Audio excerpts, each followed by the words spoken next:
befriend you little geeks because it's like, okay, it's room for everybody. And this person ain't bad. I'm a nice guy, I really am.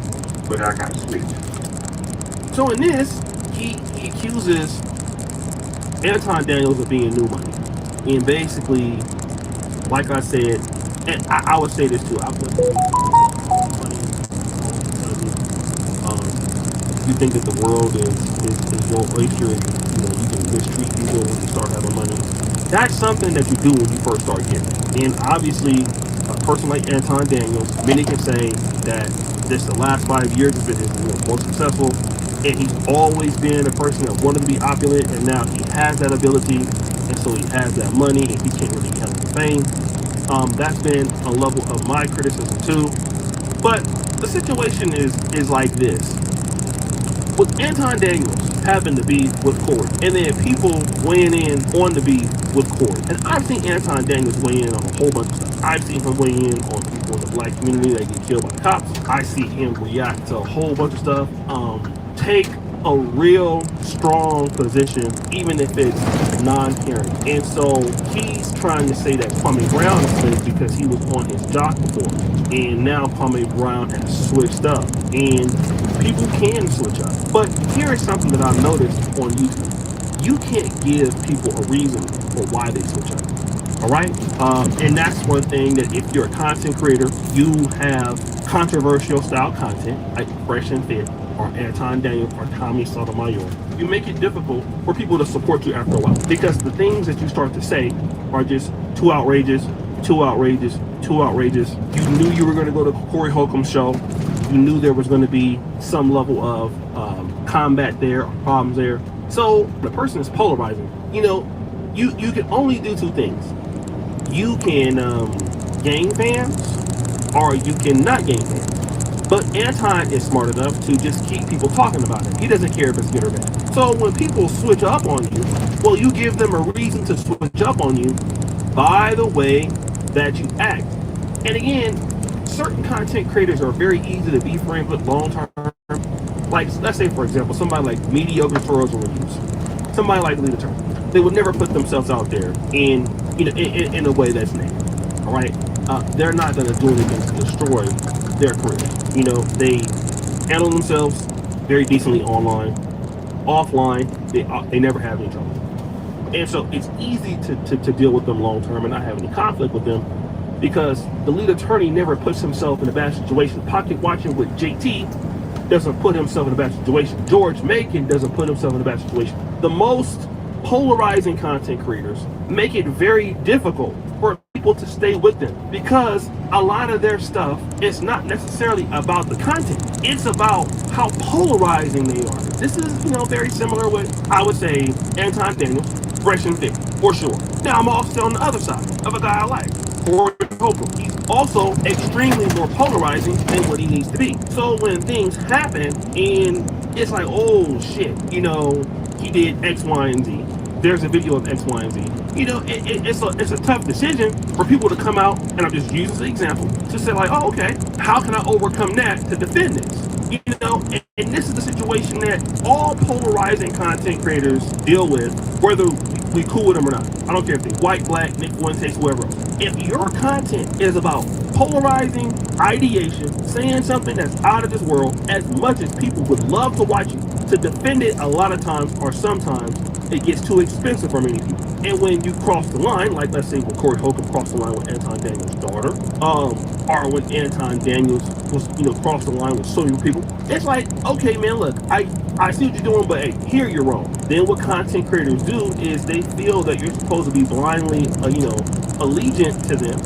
Not all of them, but some of them think that. And now that you're talking about them, well, you going against me, you turning on me. Like, no, bro, you turning on yourself. Like, some guys get new in the business and they...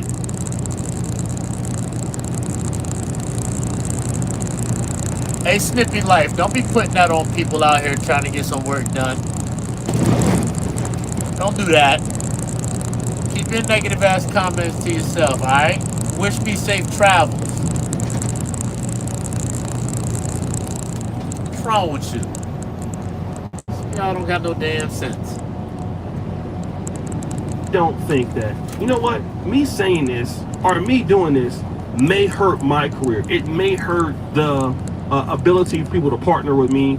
It may hurt my ability for people to work with me. Don't think about that. They just think that because they're popping right now and they're hot right now, they got more pull than what they have. And we noticed that when Anton Daniels tried to bring Mika on to the Corey Holcomb show, and Corey had to tell him, you don't have that pull with me. But Anton Daniels in his mind feels that he has pull and that people are going to be loyal to him no matter what he does. And like I said, and that's the situation happening there with these guys. Like, you know, you just can't do whatever the hell you want because your fan base and your echo chamber will support it. People are not always going to support it. And so as a YouTuber, as a content creator, you got to make it where people, it's not so expensive to deal with you. You can't be making bad decisions all the time, crashing out all the time, you know, and making just dumbass decisions that will lose, number one, your YouTube channel or your audience based off the food. And Anton Daniels is going down that route, unfortunately. He's going down the route where, damn, okay, I'm doing whatever the hell I want because I have money right now. And then if somebody else say something about what the hell I'm doing, then they're the problem, not me, which is complete silliness. So guys, what do you think? It's your boy, O'Shady Jefferson, back at the end of the episode of the Celebrity Junker, which is for all the use of the bell. We're out. Behind me is my 1993 Toyota Supra, which I have transformed one of the worst cars into one of the best cars. Me and my friends have changed lots of panels, we've done lots of work to find the parts, and we even built an engine that made 1,000 horsepower. And in today's episode, we're starting the very hard process of getting everything dialed in and put back together. That's enough talking like I always say, let's get to work. Driving the Supra. 2 horsepower. Well, my friend John recently had a grand opening on his second shop, and he asked me if I wanted to display my Supra. I said, absolutely, the number one thing that you guys can do is support those who support you. Later the same week, we even tore down a 30 by 10 by 12 powder coat. Well, the car is back from Jonathan's, and as you can see, we have a different AC compressor on here, and it is different because we have the clutch assembly and the pulley already in place. Now, I bought this directly from Amazon. Actually, they sold a Denso compressor on Amazon, brand new, for $330. So if you guys have a Supra and are looking for a compressor, go there, because Toyota discontinued this piece right here. And because of that, they only sell you the compressor. We have a few parts taken back off the car. We have our reservoir here for our power steering taken off, as well as the bracket for the power steering pump right there, and the power steering pump. And that is because we are taking over our intake manifold, which just got back from PHR, over to John to get it blacked out and cleared with powder. But what else is going to look nice in there is these guys right here. So PHR has come through, and we now have the ultimate cooling kit along with their 5-inch intercooler. Now this is the radiator setup that they use on their cars there, and this thing is freaking next level. It's got AN fittings. We have the dual spall brushless fans mounted up to the PHR shroud. Damn, this thing looks really good. As you can see, powder coat turned out really nice on that. We have our PHR badge, as well as we have the very nice seal clamps installed PHR 5-inch intercooler. Now this is going to go mounted up in here. Before I do that though, I want to get that radiator in place because I don't want to be leaning into this guy, causing dents and damage to it. So let's get started. There's a ton of work to do, and hopefully more parts get here today. Huge shout out to Powerhouse Racing for making some of these amazing parts for my Toyota Supra. These things went together so well and everything fit perfectly.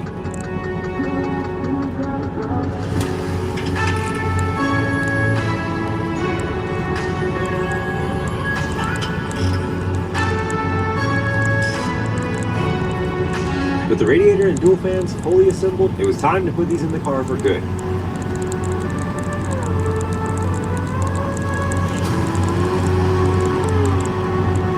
This might not seem like much, but with one piece added, there is one less thing to do. There are so many things left on this car that either need parts that are coming in or need to be installed and torqued down in the car. There's just something really awesome about a 5-inch intercooler sticking out the front of a car while it's cruising down the road. I can't wait to see this thing going down the road with this gigantic intercooler in the front.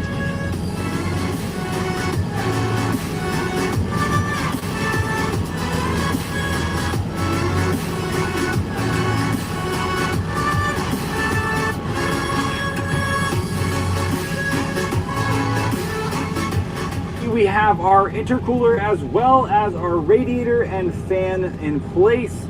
That looks really good. Now I need to get this intake manifold on, and it just came because PHR just sent back a ton of parts. Now, not everything is on the table, and that is because, by table I mean the box here, that is because I took the exhaust over to John, and John is going to help me Cerakote that a little bit later on today. But take a look at these beautiful charge pipes and this intake manifold. Now, I had to send the intake manifold out so that they were able to make the pipes fit exactly to this piece here. And we also have an adapter that went into place. We have our fuel lines, our intake, we have the charge pipes, we have this beautiful looking intake manifold. Now, this was done by Drew over at Luxury Choice, and this thing looks so damn good. I can't wait to get that in the car. It's time to get that in the car, but take a look at these. Everything matches. We have the overflow tank for PHR, all the charge pipes. This is awesome. Oh, and we also got the rest of our radiator parts. So we have our radiator hoses as well as the radiator upper and lower neck. This is going to come together really quick now. Time to start working. There's nothing like when shiny new parts start going on a car. It takes a total transformation of everything that you have seen. From this point forward, the car will start looking more like a running and driving car. After installing the fuel rails, I installed the drive-by-wire throttle body along with the fuse box and a few other parts. As you can see though, I'm installing all of them with JD Customs hardware, and it is in gold titanium. A ton more parts came in from Powerhouse Racing, like my stainless steel exhaust and my upper and lower water necks. Out of diapers, but you're pooped.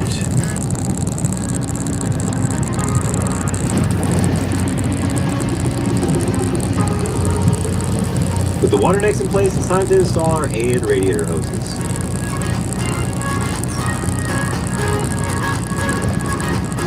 Now I use a little bit of PTFE thread sealant on our threads so that we don't have any leaks.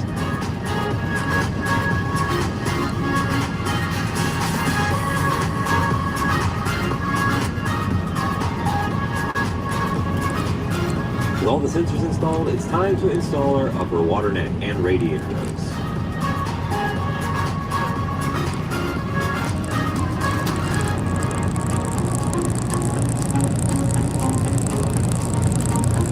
Now it's time to get this turbo installed and get it in place so we can set in our intercooler pipes as well as our exhaust and downpipe.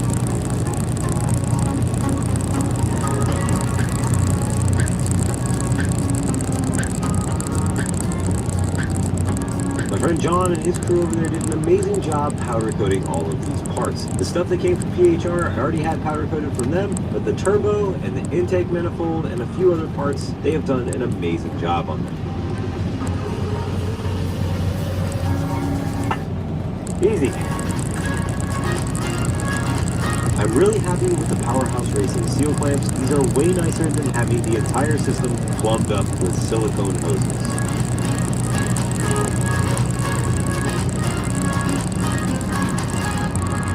Now it's time to install this big, gigantic 5-inch intake.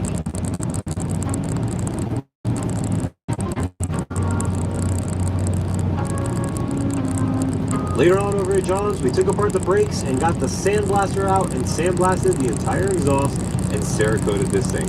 It came out absolutely amazing. And once again, I can't thank John enough for all of the help he always gives me.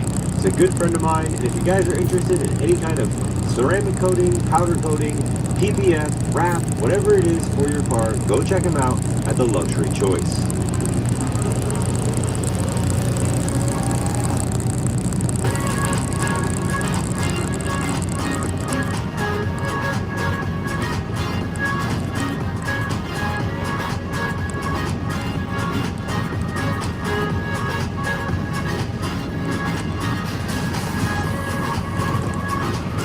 After getting my wastegates back together, I realized there was some slight modification needed to the subframe so that I was able to fit my dump tubes. Had to notch the corner of this bracket right here, and I also had to notch the subframe right here to get the dump tubes to fit. They are in place, they fit very tight, very close to pretty much everything that is around them. This is in place. let's keep moving. On a good note, we have the intake side pretty much completely done, except for the hole that I'm going to have to drill right now. There is no going back from that, and if I make a mistake, I can make the hole bigger, but why would I want to do that? This is set in place. I'm going to drill my pilot hole, then I'm going to run a hole saw across this, get this cut out. Now this doesn't look the same. I had to take the turbo and the exhaust and all of the stuff off because I had to modify this little pipe that connects back here. Now I need to get access to that, so to do that, the easiest thing to do is to just pull the entire thing off. And as you can see over there, that the entire turbo just sitting on the ground, chilling, and the intake manifold all the way over there sitting with the wastegates still installed on it. Now, not a big deal, just have to get that ready and put it back in. Again, probably take it out again. That's okay, that's part of the build. You gotta figure it out along the way, and if you don't figure it out now, you're gonna figure it out later. Moving forward, let's go to the point of no return and drill a hole in our very shiny, beautiful looking apron. Hopefully, it goes well. If it doesn't, the face won't look like this when I'm done. I'm not gonna be happy. It's very sad. Sad face. Let's drill.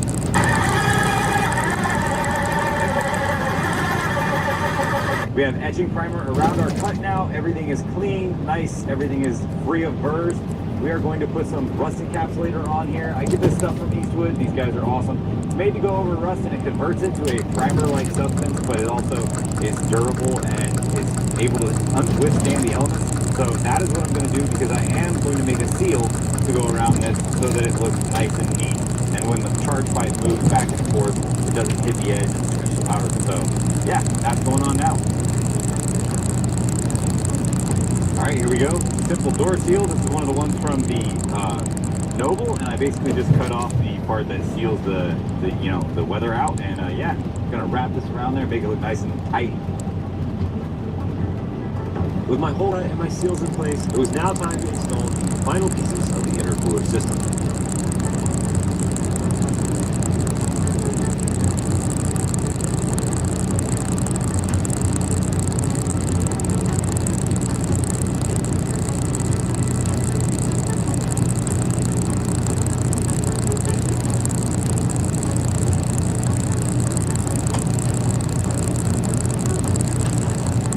The intercooler piping complete, it was now time to put our radiator overflow tank in.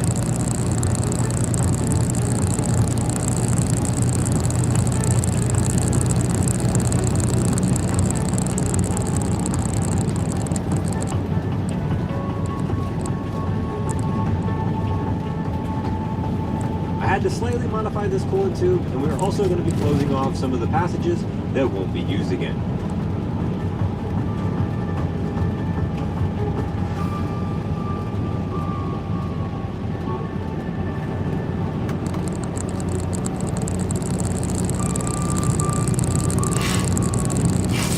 Now it's time to snake this gigantic downpipe down in here without scratching anything or downpipe. So let's try that. Hopefully we don't scratch it. That's it. Alright. Okay. Down, we're good. Maybe this way. Okay. Ah. Oh yeah. There we go. Perfect. Like no, like a glove. Okay, any day now. Gloving. We're gloved up.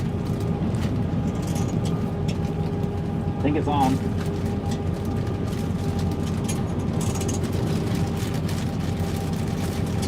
Maybe? No?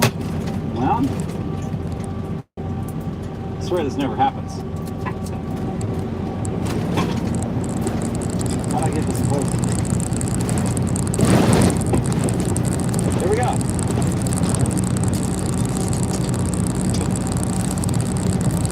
Perfect. You know what would have helped? If I brought the wrench up. With the intake, intercooler, and turbo setup going into place along with the downpipe, it was now time to install the rest of the exhaust. Now this is a 4-inch exhaust custom made by Powerhouse Racing. This thing is absolutely beautiful, and I love the way it fits. Everything went into place really easy. I didn't struggle to get these clamps into place. This is craftsmanship at its highest.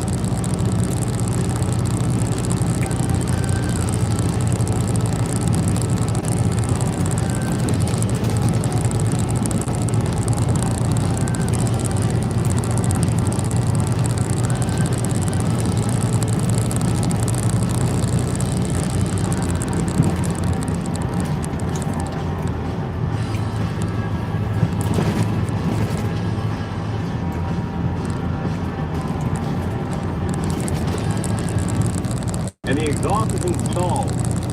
That was exhausting. But you know what isn't exhausting? Starting a website with today's sponsor, Squarespace. Because unlike this car, Squarespace does not fight you every step of the way. Their design intelligence is basically a master mechanic for websites.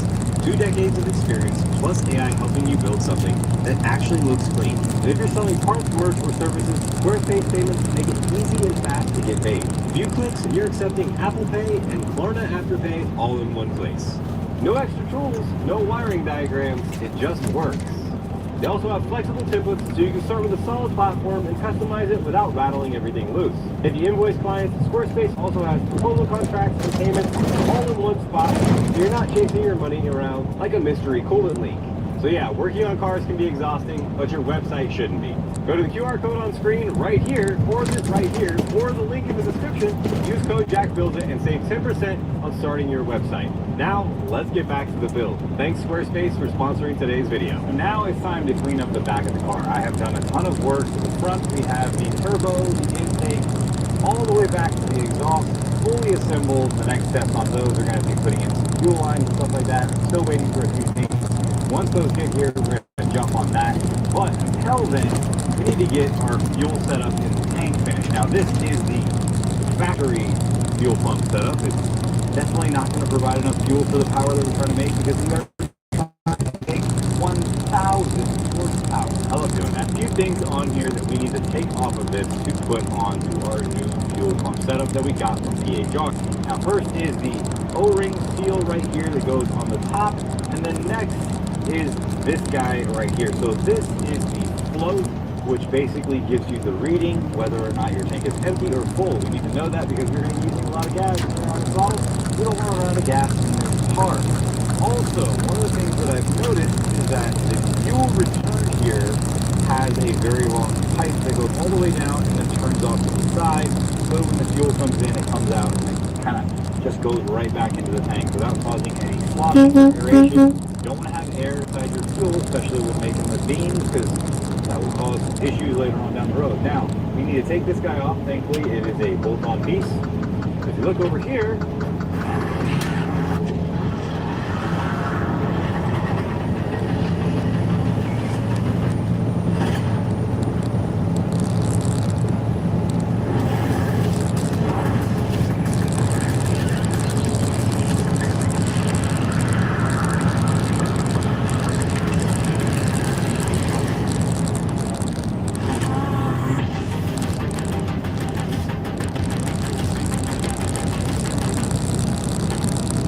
it bolts right onto our new PHR fuel pump setup.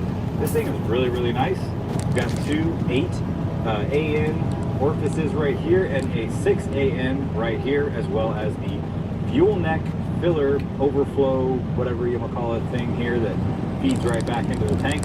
I need to get this thing fully assembled. As you can see, they have a wiring harness set up already in here, and that is going to come in really handy. What we're going to do is we're going to clip these, put some leads on there, as well as connectors to our fuel pumps. Now we are going to be running only 2 fuel pumps on this car. We're not trying to make 1,500 horsepower. We're only going for 1,000. I know, only 1,000, right? It's kind of funny to say. But this here is going to go right to our fuel pump setup, which is these guys right here. So this essentially just clips right into place. You put it on the wires on the new fuel pump setup. Everything goes in, it sets in place. We make power, and have a good time. Let's keep moving. We've got a ton of work done. We still have so much more to go. It's that last 10% of the build that always takes the longest, especially when you're doing a build to the level that I'm trying to do this to. Now, I'm not perfect. definitely not the best, but the car will be done right.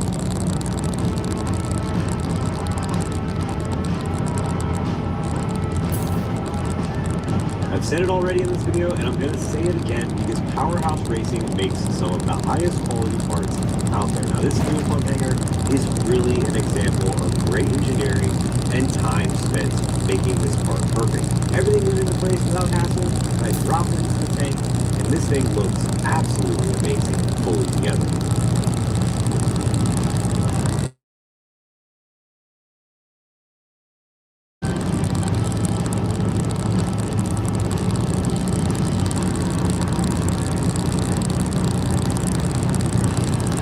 Simple and clean is the name of the game. When I got all this stuff installed and in place, I wanted to set up my PHR relays so that they looked like they were supposed to be here.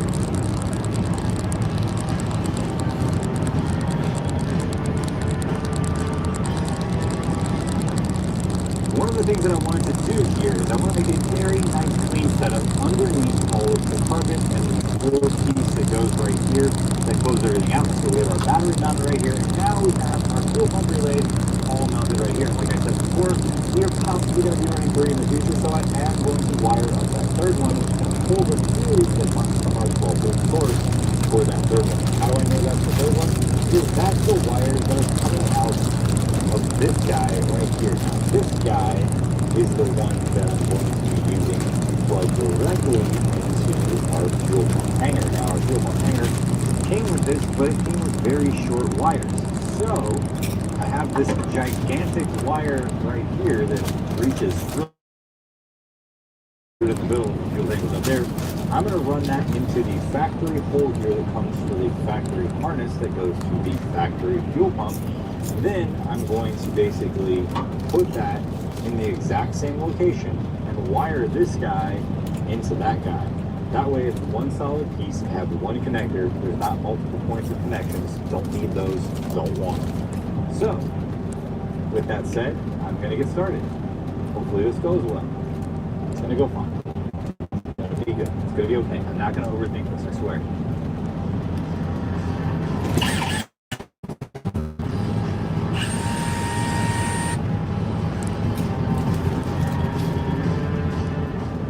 This turned out really clean and nice. What do you guys think? This looks amazing. I can't believe that my car is getting ready to be on the dyno and running. But before that, we have to finish everything, obviously. So take a look at how we have all of our fuel pump stuff set up. Now we have our hanger in place with our fuel pump. The wires are running from our fuel pump all the way out through here, through the factory location right there. We reused the grommet. Definitely going to have to use some silicone or some urethane to close that up. But we also have that running through a hole over here that I drilled. Now, you have this piece here, which is basically a storage area, but on the sides, there's nothing there. Now, I have to remove a lot of the wire over here, so don't judge me. Don't judge me yet. No. Car burns down and you can judge me. But this right here is the excess wire. Now these wires from the PHR kit are made to run all the way to the back of the car, front of the car, but because we don't need to run anything from the front of the car, and we have our battery located back here in this area, I am going to be having everything sit very nice and neatly tucked away right there. Now, all of our wires that are our trigger wires come down here along with our battery wire, and they come under this bracket where they are free of that bracket. There's no rubbing. Everything is out of the way. We also have this going through the center right here where I drill a hole on this side for the grommet, as well as a hole on the other side for the grommet, and I'll run the wires clean through there so that we have no excess wires in the spare tire area. This looks really clean. And then, when you're done, everything just sits in place. Take a look at that. That came out really good. Now, we have all of our wires hidden. We have everything very cleanly put together. Looks amazing, and it's very functional. Also, picked up these guys right here. These are pretty cool. I got these, and they have multiple outputs for 12 volt as well as rounds. Got that sitting on there, and as you can see, we have our fuses right here. Now, these are the 1, 2, and 3 number fuel pumps. On the third one, I have pulled the fuse so that I don't have any issues with power going to our relay, activating the relay, or wires down to the tank that basically have nothing going to them. So we have 1, 2, and 3 there. So I pulled the fuse that goes to this guy right there that runs directly off the battery right here. As you can see, I have these guys kind of just sitting there, and I don't want them to just be flopping around and looking ugly in here. Right? Everything's nicely set up, it looks good. I need to figure out how I can do something with this. So, come up with the idea, I think I'm going to go 3D print a top cover for our battery, and it's basically going to have a holder, basically some kind of nutsert or insert that I can put in there with a 6mm thread on it. Then we're going to bolt those to the top of it so that they're nice, even, and cleanly laid out all throughout the car. Now, let's get this stuff moving. Their snacker sale makes it easy with Ashley Sleep starting at only $249 and no interest for 5 years when you shop in store. That out all throughout the car. Now, let's get this stuff moving. One of my favorite things about having a 3D printer is you can come up with some really cool designs that are very functional, like this piece right here. Using this piece to mount up our fuses so that we don't have them just dangling around in the trunk area.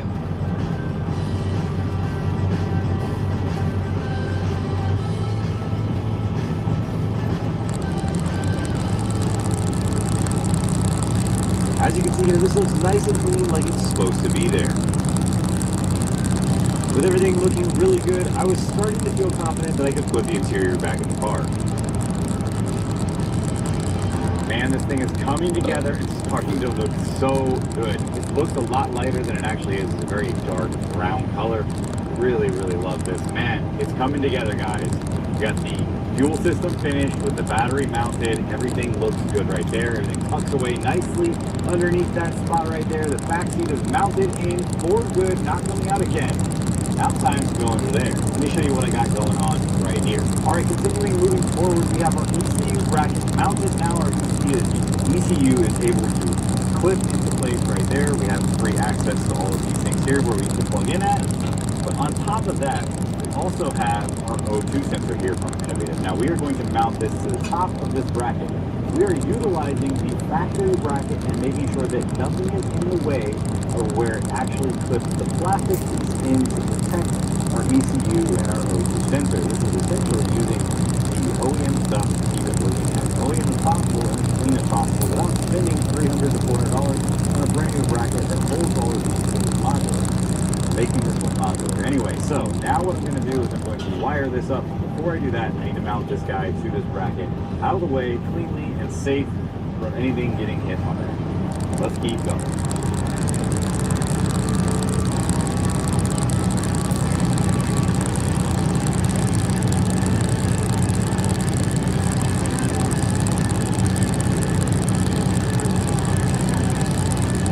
I did a quick brake check, and this revealed the brake lights don't work. This thing right here caused me to have to take out all of the interior that we just had in there, as well as the taillights. So today, I went over to Central Florida Toyota and I picked up S2 taillight harnesses because I did not have those. Popped them back out, put them in, and then next thing you know, no brake lights, no turn signals, no nothing. There was nothing working back there. So I basically had to take all of that interior out again, check my ground. So there's a ground there, there's a ground on the back, there's a ground at the front. There's also a ground on this side of the car, as well as a ground right about there on that side of the car. So I checked all of those, made sure those were grounded, re-grounded did them, and nothing changed. My friend Eric, who you guys have met before on the channel, came by because he was going to help another friend of mine out over here at the shop. And yeah, so I took advantage of that because Eric has a DVOM. I don't have a digital voltmeter, so basically be able to do continuity checks, test voltage, see how much ohms are in the wiring harness, all that jazz and stuff. Thankfully, we figured it out, and it was this thing right here. This stupid little thing right here. This is to tell you when you have a light failure failed, it wouldn't allow the lights to come on properly because the voltage that was going to it wasn't coming out the right way, and it was causing the lights to not break. When I pushed the brake light, the only brake light that would come on was my third brake light, and then, yeah, so I just spent a whole day doing this. Everything's back together. Interior's in the car again. They either work or they don't. If they don't work, I'm going home. They work. Voila! Brake lights. engage. All right, well, ECU is in place. Wiring for that is in place. We run the wire over to the pedal. Still waiting on the pedal. We have a few other little things that we're going to be able to button up. Then we get off those brakes.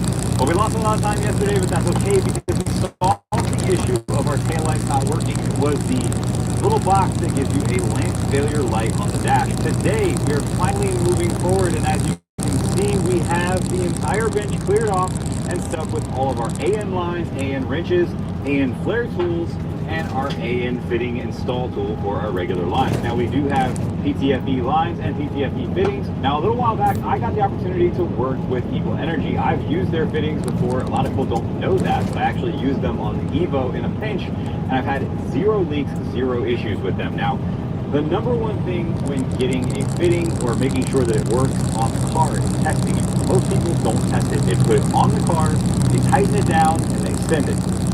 We're not doing that on this channel. That's the second channel. If you're not subscribed, go subscribe there.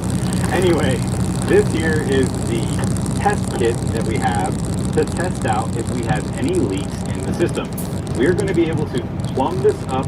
Basically, we have one block off and a Schrader valve fitting that goes on there, and you pump it up with some air, and you check with some soapy water underneath the car at the edges or at the fitting ends to find whether or not you have any leaks. And if you're not doing that, you should absolutely do that on your next build because it's a key thing to making sure you don't have any fires. So when Equal Energy reached out to me and asked me if I wanted to use their fittings, I said absolutely, but as long as you let me test it on camera and give my real opinion of it on camera to my audience. And they said, we trust our products and we gladly would like to see you test our products on camera to prove that they are a quality product. Now, everything is here. Let's get the car up in the air. Let's start cutting lines and fit these things to the car because, oh boy, it's a lot of work. And yesterday we didn't get much done. So we need to get the fuel system completely done today. Whew, let's go. All right, so we're under the car, and this is where we are going to start mapping out our fuel system. I want to be able to run these fuel lines in a safe spot so that, number one, they don't get hot and they don't get melted, and we don't have any fuel fires, because that wouldn't be good. This big behemoth right here is a 4.5-inch exhaust. It is Cerakoted. That does give some heat protection, but not enough to keep those things from getting burnt up. So I am going to be running the wires, or the fuel line, across here, underneath and across the top of our subframe brackets here. So then once it comes back over here, I definitely need to be able to put it underneath something like this, routing it again safely across here through those areas right there, giving us a nice clean setup. First, gotta run the wires. Let's do that now. Fuel lines. I said wires. Fuel lines. We've made a tough decision. We are officially saying goodbye to our best-selling solar generator of 2025. The Patriot Power Generator 2500X has gotten thousands of families through the worst storms, but we have fuel lines. This line comes coiled up like this, and as you can see, it is not really moving. So what I'm going to do is I'm going to go over here to my vise, run this to my bench right here, which is actually my toolbox. I'm going to stretch this thing out, let it get relaxed a little bit because it's been like this for quite a while. So let's get that done right now. Moving up front, there is a few more things that we need to add under here before we can measure out our fuel lines, and that is a fuel filter. If you take a look here, the two places I'm thinking about is right here, basically mounting that there, having the line come back, immediately dropping into this one here, and my return line can come back through this one. This one can stay empty, not a big deal. My two fuel lines will go straight up that way right there. The only issue that I'm thinking I'm running into right now is that this seems like a low point on the car, other than the exhaust. So you know that when you're going over speed bumps in a lowered vehicle, you are going to have a chance of scraping the exhaust. You don't want to have a chance of scraping our fuel system. So if I just move it back here a little bit, it actually raises it up quite a bit. I'm going to grab a pick, mark these spots right there. We're going to drill some holes, and then we're going to mount this guy up for good right there. And I think that'll work. As always, safety first, thanks to Heatwave. I hope my channel has inspired you guys to get out in the garage and start working on your car. Now, I love getting into the shop and getting things done. But I can tell you right now, guys, I've been a little tired lately. I've had a lot of work on my plate, and it's a lot for one person to handle. But coming very soon, we have some special things happening in the shop. I've hired somebody that's going to help me take this channel to the next level. I'm really excited about that, and I hope you guys are too. I'll be a lot more consistent, which for me is really important, because when I first started this channel, that was something that I was able to do. Fortunately, there was lots of things that happened that caused me to lose that consistency.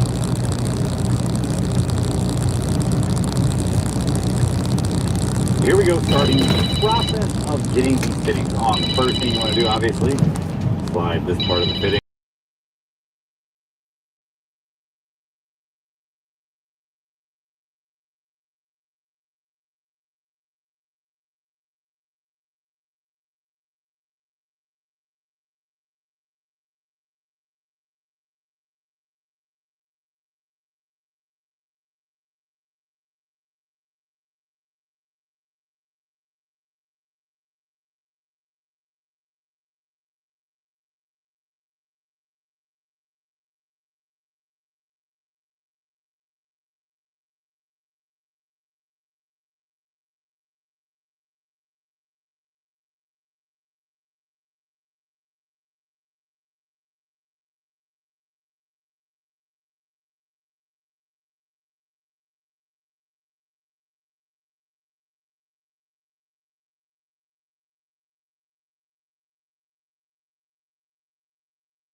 After making your cut, you remove your tape, then you use this tool right here, which basically expands the wires and makes it possible to slide that ferrule all the way down. The truck is having trouble starting, but he went to AutoZone, where a friendly AutoZoner tests and charges his battery, all for free.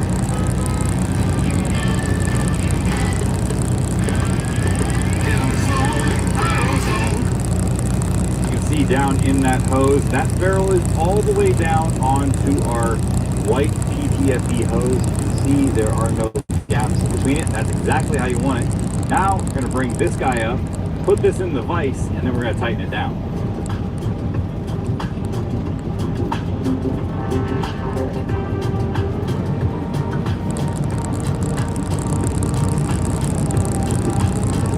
After getting one fitting on, you want to take your hose, route it exactly where it's going to go, and then bring it to the other end, mark that end with tape, cut that end, install your other fitting.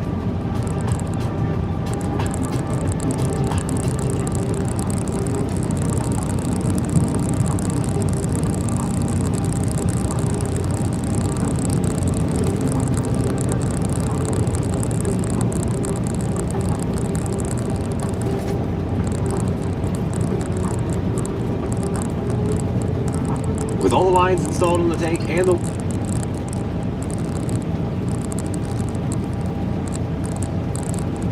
wires, you can clearly see here that everything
is fitting really nice and looks really good.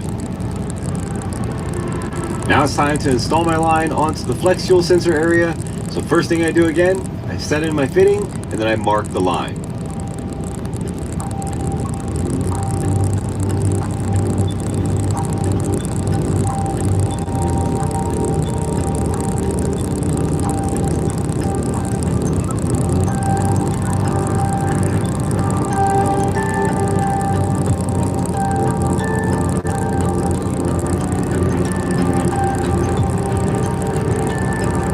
Alright, best way to test your fittings is with some soapy water. You basically just take your soapy water, spray it all over your fittings, inside the edges, everywhere you can think of, and you look for growing bubbles. As you can see, there is none.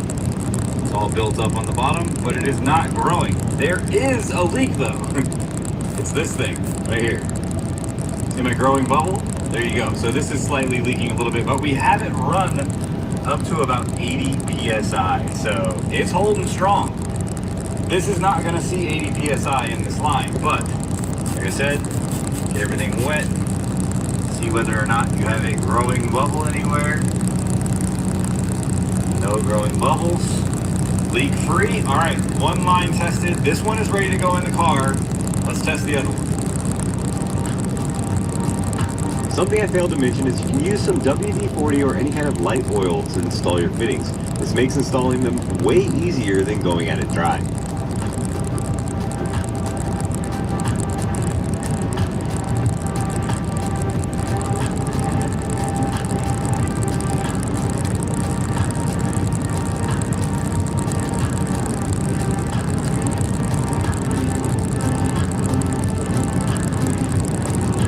After making and installing all of my fuel lines, I go ahead and get started on my power steering cooler lines, as well as the catch can lines. These things are coming out really nice. I'm really excited to see these things come together because this means we are one step closer to ripping this thing down the road. And I can't thank you guys enough for all of your support. And right now, if you could, hit that thumbs up button and subscribe to the channel. That's what really helps me out. And if you really want to go the extra mile, go ahead and get yourself some merch from the Jack Built It store.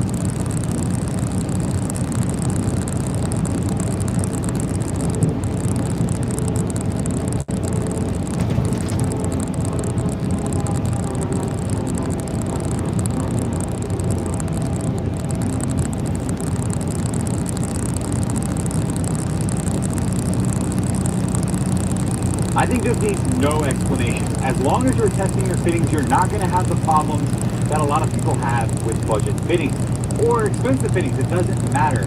Test your stuff out because you can cause a leak just by not tightening it enough, over tightening it, or any other issues that you could run into when it comes to assembling these things. Because sometimes you get a little confused on what you did because you have so many things, so many components going into place. That's why it is important to check every single one of them. Now, Evil Energy reached out to me. They supported me with these fittings, and they're going to give you guys the opportunity to get a discount. Go check the link in the description. Get yourself some budget fittings. Do the right job and test them out.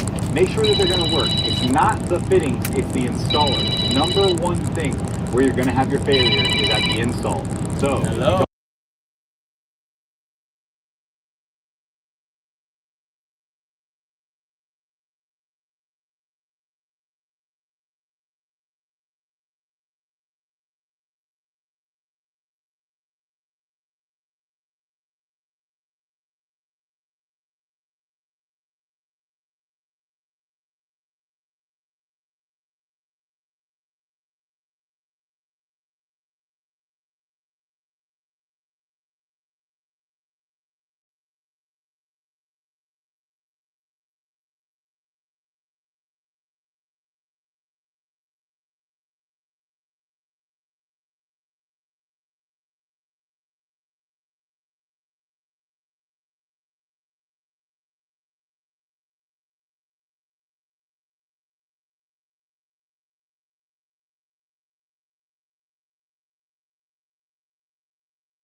you're going to have your problems. Check out the link in the description. Get you guys some fittings. I got a bunch more stuff I still got to put on the car. We got the brakes. We got to do the turbo lines. There's a million things. The wiring. But yeah, I still have a long way to go. But we're chipping away at this huge list, which the last 10% of the build, guys, it's the hardest part of the build. This is where you can make or break it. Take your time. Do it right. Check everything. Check your fittings. Don't forget to check your fittings. Did I say that? Check your fittings. All right, back to work. With all my fuel lines made, tested, and fit up to the car, it was now time to start working on my oil feed and return lines for the turbo. And of course, as expected, I had to remove parts because why not? We put the parts on, we take the parts off. That's part of the process of building custom cars. You never know what you're going to run into, and sometimes you have to take things back off.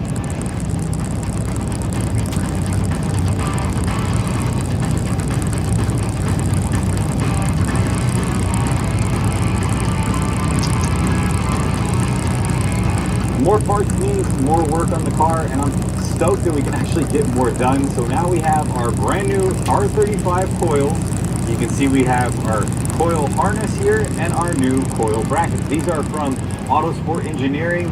My dude over there got these to me really quickly. I'm super stoked on these. Let's get these installed on the car. They are low profile, which is nice. I don't want the ones that kind of stick up super high. I want these things to sit nice and flush with our valve covers.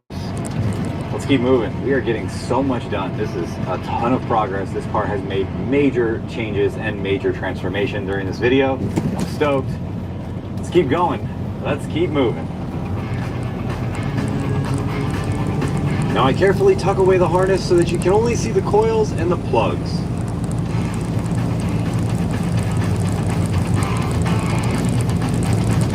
Now I run all of my wires cleanly out of sight and wire up my boost solenoid and then mount it to the frame rail.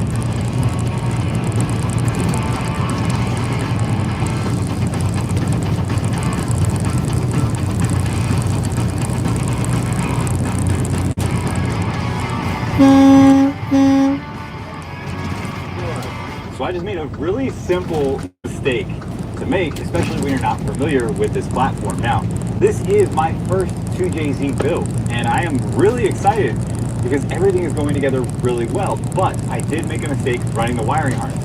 I was running it underneath there, thinking that it was going to go along the bottom of the oil pan, but it actually goes through this valley right here. And I think from before, when I was taking the original harness off of the engine, that's where it went. So, putting it there, now everything lines up, everything fits. Lando, you did an amazing job. Guys, if you need a wiring harness, contact Lando at Island Boys Wiring. I'll put the link in the description. But anyway, guys, this stuff's amazing. Really, really good. Sweet. Let's keep moving. Now, the brakes are a statement in which you can either make or break the car.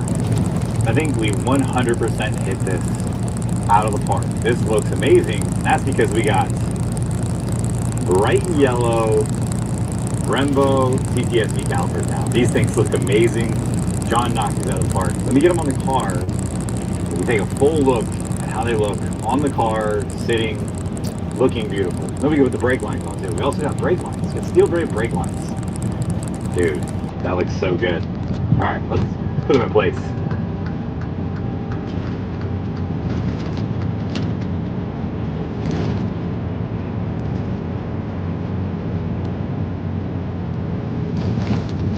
Now we got to add the final touch, which is the Brembo sticker. Perfect.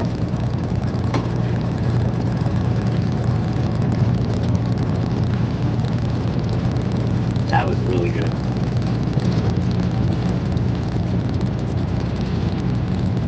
Dang, guys, that looked so good. I mean, obviously the lighting on my phone doesn't pick up how good this actually looks. And if we had the wheels, it would look even better, but yeah, we got the Brembo stickers on.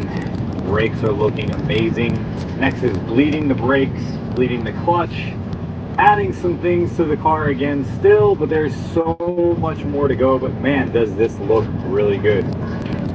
There has not been one part of this car that has not been changed, modified, or rebuilt. Now, a lot of people don't understand sometimes how much work that actually is. And I promise you guys, I'd love to build cars really quickly and hammer them out. But because I like to focus on the details, that's not possible until that is a reason.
This car could not be better. Like, I am so happy with the way that this has turned out. This car is uniquely me. It has my personality mixed in with everything that has been done to it. We have the big brakes. We had a gigantic turbo, awesome intercooler system. We have the fuel system set up beautifully. We have amazing parts all over this car, whether it be the bolts, the performance parts, the interior. I mean, the interior sets this car apart. It's so nice. I love the brown leather. It looks beautiful. The Recaro Sportsters with the basket weave stitching, Matt knocked it out of the park. This thing is so beautiful. It is probably one of the nicest out there, and I am very proud to call it mine. And I am super thankful for everybody along the way who has helped me build this amazing car. Now, this is probably one of the worst examples of a Supra when it started, one of the least desirable. It was right-hand drive, non-turbo, you know, SZ. It's literally one of the cars that nobody cared about. We've taken it from a car that was bound for parts and put it into a car that is absolutely amazing. Nothing on this car has not been touched. Now, I don't care if you have a right-hand drive or a left-hand drive car, doesn't matter. This car will compete with any of them out there as far as when it comes to the looks, the performance, everything, the total package. I'm super stoked on this. Can't wait to get this car on the dyno. Unfortunately, we're still waiting on some parts. Once I get those parts, we're gonna finish putting this car together. We're gonna get everything ready to go. We're gonna head over to Real Street. We're gonna hit the dyno. We're gonna make 1,000 horsepower. We're gonna enjoy the car. Thank you guys so much for watching. See you guys in the next one. Hit the thumbs up button, subscribe to the channel. Peace. If you live in a New Jersey zip code and have 0 DUIs in the last 5 years, listen carefully. I spent 30 years in marketing for one of the largest insurance companies in the country, and what I'm about to tell you could save you up to 80% on your... Nothing scares me more than coming back from New Year's break to an email that says, "Hope you're feeling recharged." 3 rounds of interviews, 2 coding questions, 2 logic questions, a pop quiz, and I still didn't get the job. If this is not an indication of how bad the job market is right now, I don't know what is. Okay, so today we have an interesting one. We're going to be taking a look at some insane job listings and demands these companies are making in today's world. They know that people are desperate for a job just to be able to try to pay the bills every month. So they require more and more from you just to be able to have the opportunity to be overworked by them. We have a ton of stuff to go over today, along with comments from you guys from previous videos. So if you want to be featured on a future video, leave in the comments down below. But let's just jump right into it. If this is not an indication of how bad the job market is right now, I don't know what is. I was on LinkedIn scrolling and just, looking at updates as one does. And I happened to come across this role that this company had posted. And in the description of what to expect and what their requirements were, they specifically said, do not expect this to be a 9 to 5. This is for people who want to work hard. That was the first thing I was like, can you not work hard in a 9 to 5? That was my first thought. The second thing they had in their list of requirements was, if you are looking for work-life balance, this job is not for you. I'm kind of torn about that response because, for one, at least they're honest, but for normal people who want to have a life beyond work and outside of work, I just thought it was crazy. If they're saying that before you even walk in the door, I can't imagine what it's like to actually work there. It must be a nightmare. But we're going to start off with a screenshot that is very relevant in today's world. The 2026 job market in a nutshell. Do you think it's ethical to automate people's jobs? That's a question on one of these applications now. Even if by some miracle you do get hired by this company, that probably means you're going to lose it in the future to a robot. Let's move on to another one that is becoming increasingly more common. You got to jump through hoop after hoop just to be able to apply now. A 2-minute video introduction required. As a final step for this application, please submit a 2-minute video answering prompts below. Most won't complete this step. That's intentional. In your 2-minute video, please cover why this role in Infinite Academics and why you. 1 or 2 specific experiences teaching students your secret sauce as a teacher, and an optional teach us something in 15 to 20 seconds. I know there's a lot of people out there that are not comfortable talking on camera, I still think that I'm not the best at doing it, and I've been making videos for 15 years. So imagine pulling out the webcam and doing a little teacher prompt for 2 minutes, when it's basically guaranteed that it would be pretty awkward. I asked you guys in an older video, what's the worst job listing you've ever seen? $15 an hour with a master's degree? I was told that I was overqualified because I had a master's. Mind you, I had 0 work experience. The pay that they were giving was exposure, aka $0. $14 an hour, be available 24/7 for answering service. Also a bachelor's degree just to be a receptionist for an HVAC company. Armed guard job at $11 an hour, must have your own belt, gun, and vehicle. For casinos and bars, $11. When I first started working, pyramid scheme jobs were everywhere. Certified RN, 60 hours at $14.50 an hour, $40,000 a year as a senior cybersecurity engineer. Must have at least 10 to 15 years experience for 40 grand. Hours 8 to 5 p.m. On call 1 weekend per month as well, and on site Washington DC. No remote work, and they deduct $40 a month from your pay for parking if you drive in. Oh man. The absolute worst was an analyst job in a specific field that required 5 years experience. It paid $14 an hour, required on-call, and was in Houston. It's truly amazing how many different examples and experiences people share of these terrible jobs online. This was the worst interview of my life. I kind of got like attacked on the interview because it started with, I had one interview with the recruiter, and then it went to like VP of marketing, and I went into it thinking of it was just gonna be a casual get to know you chat, and it was almost like a presentation chat where I just kind of like put on the spot of like all these metrics that I had no idea about. They're like, we want to grow by 10%. How would you do that? And I'm like, I don't even know what your business does. Like, I had the recruiter call yesterday, and now I'm talking to you. It's very funny because I connected with the person, like, before the interview. I saw that they posted that they're still looking for the role, like, a couple days ago, and I'm just like, yeah, you probably still are if you approached it like that. And as soon as I got off the call, I emailed the recruiter. I'm like, that's the worst interview I've ever been. And oh, wow. Just totally take me off the list. I felt like I was set up to fail from the beginning, and they were very kind of apologetic about it, so that was nice. But I also was just like, what happened? What just happened? Now, to go back to that comment from you guys talking about MLMs being everywhere, we most likely have another example of that right here. Regional partner, a one-time investment fee of $9,995. And you go down to the last bullet point, first year income potential, $45,000 to $60,000. Year 2 is beyond $75,000 plus though. After you gave us $10,000 just to be let into the club, who has $10,000 to give away when you're actively searching for a job? Here we have one that's highlighted hybrid work. This position is fully on-site with no remote or hybrid whatsoever. If you're seeking hybrid or remote, then these roles are not for you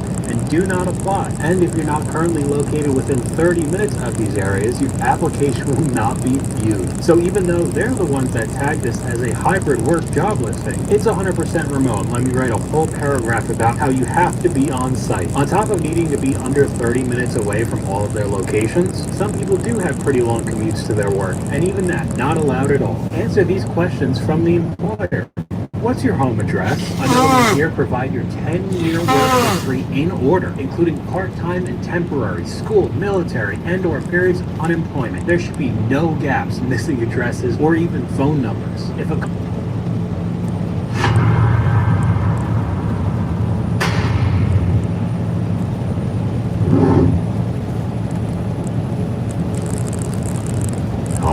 What's going on, you guys? Nick here with Nick Strength and Power. We've got some big stories to talk about today. Finally, for the first time in a very long time, we got a physique update from Andrew Jack. And I don't mean a training video, I mean an actual physique update. This has been kind of the talk of the bodybuilding world today because this is something that's very few and far between for Andrew. And it's kind of funny, I think either the last video that I did or the video before that, I literally said in that video, if Andrew Jack dropped a physique update, an actual physique update, the internet would go crazy, and that's exactly what's happening right now.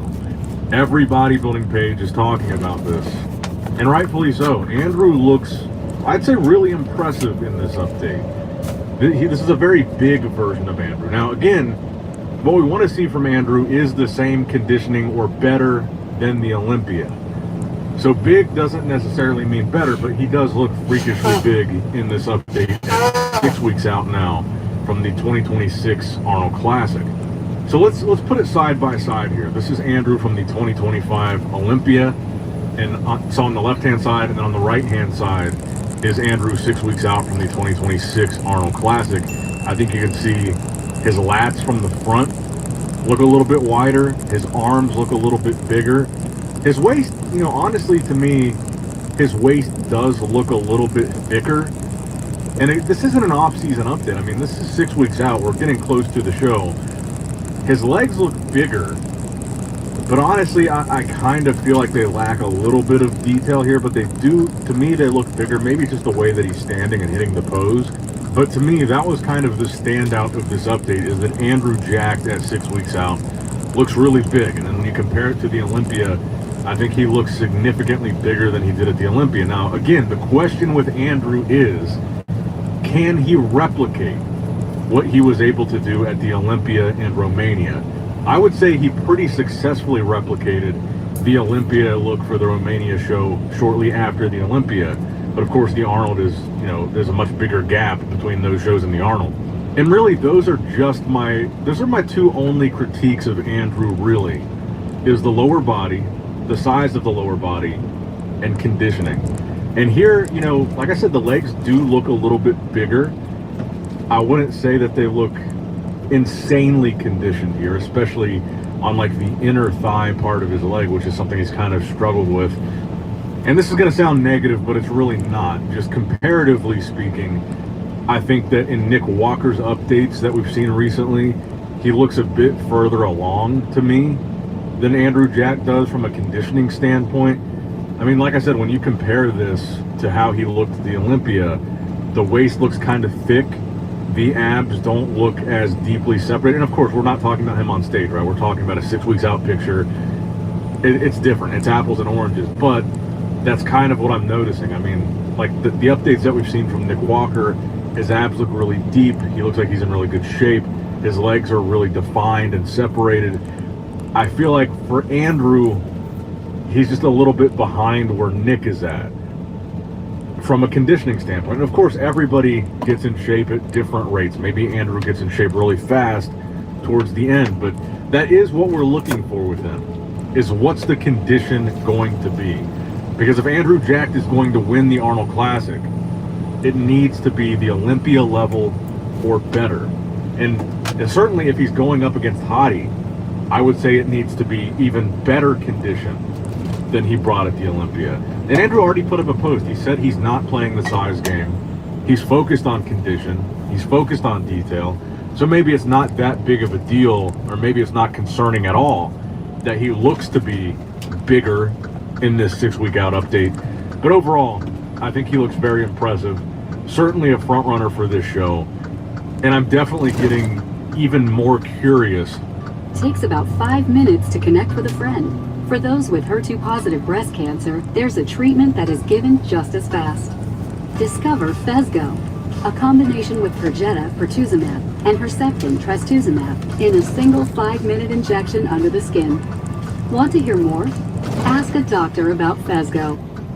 And I'm definitely getting even more curious to see if Hadi Chupin is going to be able to compete or not. Because right now, it's becoming the Andrew and Nick conversation. We're not seeing a lot from Martin. Andrew's been posting a bit more lately. Nick's been posting a lot more lately. And Hadi Chupin, as we know, the reason for his radio silence is the internet blackout in Iran. So like I said before, there's a very good chance that if he does do the Arnold, we might not hear from him on social media at all until he steps on stage at the Arnold. So we might not know until the last minute what he's looking like or if he's doing the show. Because I would imagine there's a possibility that we don't see him post anything until he's on stage. So Andrew and Nick are kind of blessing us, keeping this conversation going. But let me know what you guys think in the comments below about Andrew Jack's latest physique update, and really the first actual physique update of this prep. I was really excited to see this on my feed today. So let me know what you guys think. Now, Nick Walker as well posted another very impressive update, actually posted several. So of course, Nick Walker in the really good goon lighting here, that hands clasped, most muscular pose, which really works so well for his physique. He looks monstrous in these updates. There's undeniably, Nick looks crazy impressive here. And like I said about Andrew, I feel like with Nick Walker, he's been criticized so much for his waist. But I do think when you look at these updates of Nick, his abs look really deep and carved out. The midsection doesn't look like it's, off-season thick. It doesn't look like there's, an extra coating of fat or water or whatever, like compared to how Andrew Jacks were looking in that update, which obviously, Andrew wasn't looking like how he looks when he's on stage. And certainly the midsection wasn't. So this is a really good update from Nick. But again, as I say, when we do see these really impressive updates from Nick, we got to be careful, because I would say that in 2025, leading up to the Olympia, Nick honestly had some of the craziest, most impressive updates that we had seen going into the Olympia, and then had a relatively disappointing, actual on-stage showing and placement. So we got to be careful not to get too, overly excited seeing these updates, because Nick looking really impressive in his updates is nothing new to us. In fact, I think that's one of the things that makes Nick such a popular bodybuilder, because he is so active on social media, and during his preps, he posts a lot of physique updates, and a lot of them look absolutely nuts, like this one does. And I just want to say, I want to take a minute to say, that we appreciate, or at least I appreciate, both Nick and Andrew for kind of keeping the excitement alive leading into the show, because they, look, these guys know when they post a physique update, this is what's going to happen. Channels like mine, bodybuilding fans, they're going to pick apart these updates. They might be critical, they might be complimentary, but they know that people are going to talk. It's going to start a conversation. And, really guys like Nick and Andrew right now are the guys keeping the conversation alive and exciting going into the Arnold Classic, because the guy that, honestly, I think most people feel is going to win the show if he competes is Hadi Chupin. And we haven't seen literally anything from Hadi. So the guys that are gunning for that title, that are hoping to beat Hadi, guys that have never beaten Hadi before, they're the guys that are posting updates every day. They're the guys that are keeping the conversation alive and showing, this is the package that I'm bringing against Hadi Chupin at the Arnold. So I got to say that I appreciate and respect that they're doing that, especially as much as Nick is posting, because I would say probably there's not very many bodybuilders that got as much criticism as Nick did in 2025. Maybe Derek Lunsford got a little bit more, but I would say it's impressive that he's still doing this for the fans, because he knows what's going to come with it, and that's more criticism. But I would honestly say that right now, and this doesn't mean I think this is how the placings are going to go, but I would honestly say that right now, for me, in terms of who looks more impressive at this point, 6 weeks out, in their updates, and of course this is very subjective, the lighting is different, the pose is different, the setting is different, I kind of prefer Nick's updates in terms of how impressive he looks in a physique update compared to Andrew, at least specifically in this context of a most muscular from Nick versus a front double from Andrew. I prefer Nick with the impressive factor so far. And I would say from a conditioning standpoint as well, I would lean towards Nick being ahead of Andrew. But I'm not saying I think that Nick's going to place ahead of Andrew. I'm just saying whose updates are speaking to me more and are grabbing my attention more. I would probably say Nick. And if I'm being totally honest, again, I don't want to be overly critical towards Andrew, because I'm very appreciative that he finally posted a physique update. But if I'm being totally honest, I was kind of hoping to see Andrew Jack in better shape than what he was in this update. I'm not saying he was out of shape or anything like that, but I was kind of hoping to see like a really peeled, really detailed, really like ahead of the curve, like, wow, I can't believe he's 6 weeks out looking that good type of Andrew. But instead, I'm kind of looking at Andrew's update and thinking, yeah, well, he's still got 6 weeks to go, so let's not get too worried, is kind of more my feeling. I was kind of hoping for a, wow, he looks fantastic for 6 weeks out. But honestly, that was just not the impression that I had. So let me know what you guys think in the comments below. Also, like Nick's update versus Andrew's update, whose did you prefer, and who do you have placing higher at the Arnold? I would still say I probably have Andrew placing higher. But so far, his update hasn't impressed me as much as what we've seen from Nick lately. And by the way, Nick also posted an update of his back, showing off his Christmas tree here. And again, I think this speaks volumes to, some of these classic guys. We're talking about the kind of shape that Nick is in and Andrew is in. But one of the reasons why I'm so excited for the classic physique division at the Arnold Classic is because there's like 6 or 7 guys in that classic physique lineup that are just stupidly peeled out of their mind. And in my opinion, there's like 6 or 7 of those classic guys that are way more peeled than I think any of the updates that we've seen from any of the open guys. These classic guys are bringing it. And one of them is Menengate. We got a couple more updates from Matthias Menengate. Again, on paper, the second highest Olympia placer in this Arnold Classic lineup. Mike Sommerfeld was second. He was 7th. So on paper, he's really the front runner to be a top 2 position. Looks really impressive in the latest update. His front double bicep, aesthetically, when it comes to his shape and how it fits classic, is probably one of my favorites in the updates that we've been seeing. Really impressive front double, really impressive vacuum pose. I like his single arm with a vacuum. I like, having one arm flexed with a vacuum, the most muscular, very vascular, detailed. And honestly, like I said, I think you could make an argument that a lot of these classic physique guys doing the Arnold are a lot more shredded at 6 weeks out than most of, if not all, of the open bodybuilders that we've seen at this point.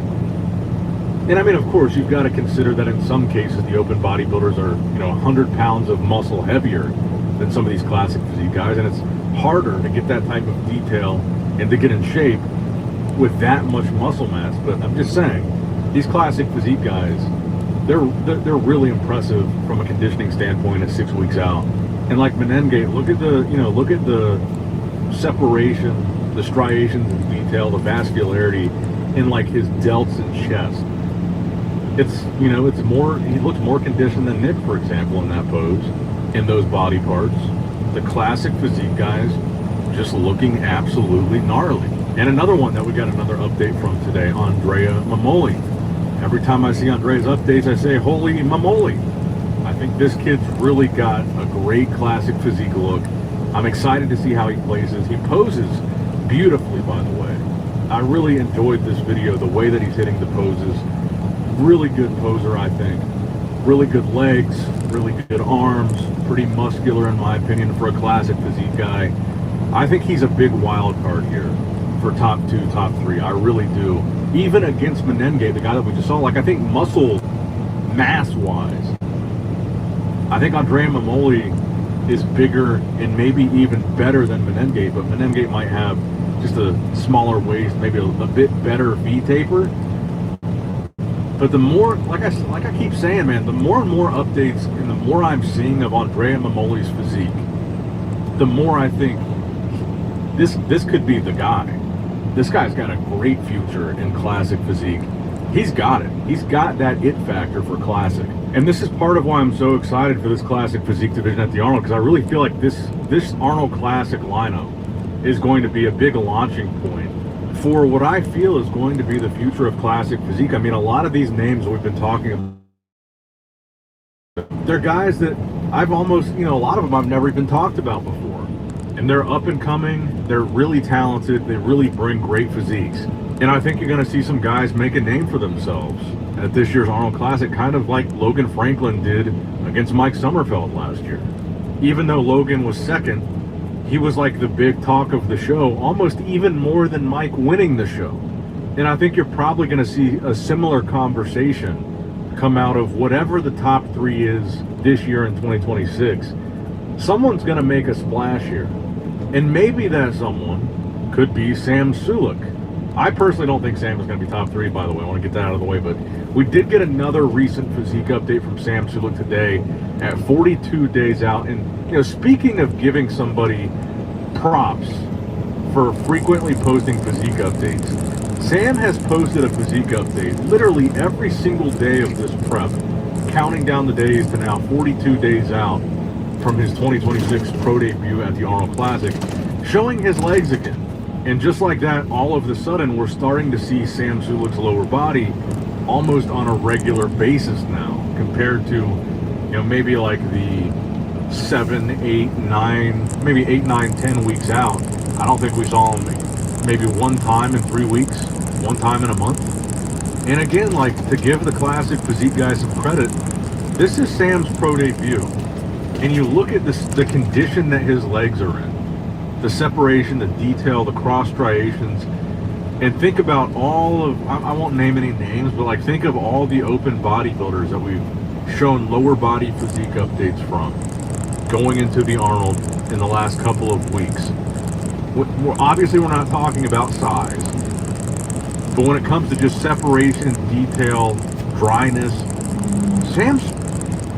Meet Jan. She's enjoying a beautiful day outdoors with friends and family. She's also managing her type 2 diabetes by taking Jardians. Black fatigue, or ghetto fatigue, is a real thing, and no one's staying silent about it any longer. No nationality wants to be involved or bothered by this loud, obnoxious group of people. No one, not even hard-working Black Americans. I mean, I'm telling no lies here. Everywhere that group of people go, chaos follows. And no matter where you go, they're there. I can't even lie.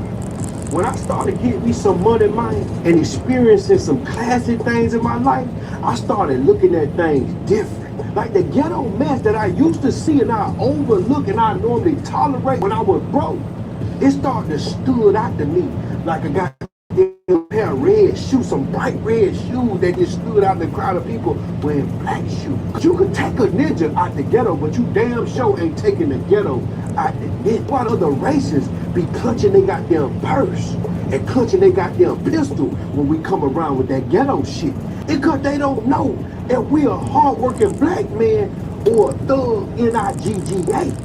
You can't be walking around with your pants hanging off your ass with a Pooh Shiesty mask on, walking in Ruth Chris around the goddamn right. You gotta dress accordingly. You can't be loud and obnoxious. You can't be wild around places just because you can afford to be there. You gotta display class and etiquette so people can respect you and your money, because some places they'll turn you around even if you got the money. You can't go on a cruise ship because they done ghettoed it out. Have you seen the Carnival cruise ships? It looks like a fucking barbecue. And if you haven't noticed, it's always the same group of people. You know, loud, bonnets, pajamas, big ass eyelashes that flutter. You know, the EBT crowd. I mean, it's gotten so bad that you won't catch me at a Juicy Crab or a Cheesecake Factory, or even a McDonald's for that matter, because they turn those places into shooting galleries whenever someone that looks like them look at them wrong. Stop it! Y'all done turned that damn Carnival cruise line and Spirit Airlines to the streets. It's a whole damn floor in there, man. The Spirit Airline terminal is full of BBLs and smell and bonnets and them roach leg ass eyelashes that y'all be wearing. And Carnival ain't nothing but an MMA arena on the goddamn boat. Fight subject to happen at any moment. Bunch of loud talking ass creatures arguing and goddamn drunk. And y'all done gave them people bed bugs. I'm done with Spirit and Carnival for life. I'm rocking with Virgin and Royal Caribbean at this point with the laid back right people. They have mastered the victim card. Everyone's against them. There's oppression everywhere. And it's always the white man's fault, never their own. Stop! The black on black crime is way worse than the KKK. In fact, only about 7% of blacks were unalived by the Ku Klux Klan. But over 95% of blacks were unalived by somebody with their same skin complexion. Our problem is the skin color. Our problem is our own kind. Carry on. But let one of them tell it. They would have you believe that the police is the most dangerous thing within their communities. Wrong. You're the most dangerous thing in your community. Which is why the police are there in the first place. To stop you from committing genocide against your own people. Oh, the police control and patrol in the inner city ghetto. But they serve and protect in the suburbs. And it's because they paranoid based on the fearlessness that we display against our own people. So some of them move around with their hand on their weapon because they don't know what to expect when they approach you. And just being honest, if we stop unaliving each other and stop calling each other the N-word, they probably stop feeling like they could do it and get away with it and won't nobody care. Because we act like we don't care about each other. Think about it. Carry on. No one's gonna stay silent to this toxic behavior. And you can call me all the Uncle Toms that you want. But the fact that you're calling me that shows me that I'm saying something with facts. And you wonder why most good black people move out of those communities as soon as they reach success. It's because they want more for themselves. And that crab in a barrel mindset is not conducive to prosperity. Every man's goal is to move their entire family from the poor neighborhood to the rich neighborhood. Ain't nobody that got some real money trying to hang around people that ain't got none. Because you want to be around the people that got what you got. And you ain't got to clutch your goddamn pistol or tuck your goddamn chain to goddamn hang around the people that you want to hang around. And when you get some real money, you definitely don't want to go back to the hood flashing money because you know them streets hungry and they looking at you like you something to eat. Carry on. There is absolutely no accountability in that community. Most of that segment hate accountability. They hate truth. They hate to look at themselves in the mirror because they would have to face the fact that they're causing their own oppression. You also have the Democrat Party to thank for spoon-feeding that behavior, making you a permanent underclass, and you still vote blue, no matter who. But America is tired, and people have grown numb to your constant cry of racism. Everyone's a racist who doesn't agree with you. But meanwhile, you can be bigots to everybody else. But yes, I say it again, black fatigue or ghetto fatigue is real. And it's time that we say something about it. And please, don't waste your time. If it don't apply, let it fly. Stop that shit, I done heard enough. Always remember, there's a difference between black people and ninjas. See, ninjas are the ones that's on the news every day. They get a kick out of going to prison and giving them people their time over some dumb shit. Black people are mentally different. They do everything legit because they understand the importance of being alive and free to raise their goddamn kids. See, ninjas raise broken homes. Black people want to be there for their kids. Because no matter how you look at this equation, we all on the same team. It don't matter where you come from. It don't matter where you're at, what hood you from, even if you from the suburbs and you're green like a goddamn pool table. Twice as well. These other races of people look at all of us the same way. So when y'all be out here in public places acting a goddamn fool, it affects black people too. That's exactly why they don't want to hire certified, qualified black people in the job market in this generation. That's why the HOAs decline your application when they find out your race. That's why the news purposely paints us all as thugs, gangsters, and fugitives, because we the only one knocking each other off. We gotta change that narrative, man. Stop acting ghetto and loud. Start showing these people that you were raised by some mature, classy parents. And that's why I love when Jesus said, I'm corporate thug. Because when a real ninja know the streets, but know how to put a suit on and handle some business, it's still in him. It's a switch that he turns on and off if need be. He ain't lame, he ain't green, but he know when to turn up and when to turn it down. And that's what y'all gotta learn. All them crazy ass eyelashes, big ass bonnet where you shopping, all them goddamn, man, listen, man, stop all that shit, wearing your pants off your head, talking crazy, think you a goon and a governor, think going to prison is like going to college. Man, you need to stop it. Y'all need to comment below and let me know how y'all feel about what this man's saying, because I'm in total agreement with what he's saying, because he's dead ass right. When you get you some real money, man, you got to change the way you think. Even Lamar Jackson, the football player, you see how he look like a thug. But when he get on that football field, he do his thing, and you ain't never seen him in a situation outside the field where it was a legal technicality. Now, because you become a threat when you street smart, book smart, and business smart. That's when you're gangster. But y'all comment below and let me know how y'all feel about. My secret to confidence? That starts at European Wax Center.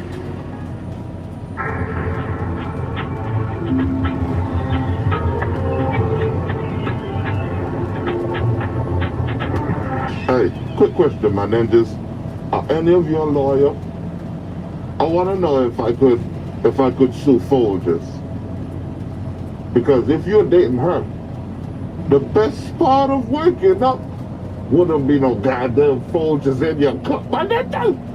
Y'all talking about these Beckys who I'm gonna be blessed y'all with some of the baddest sisters y'all have ever seen in y'all goddamn life. Here's a fact. Women who do jobs in male-dominated fields, 9 times out of 10, outperform men in those jobs. Yeah. That sounds good? Yeah. That's a fact I made up. I'm glad y'all like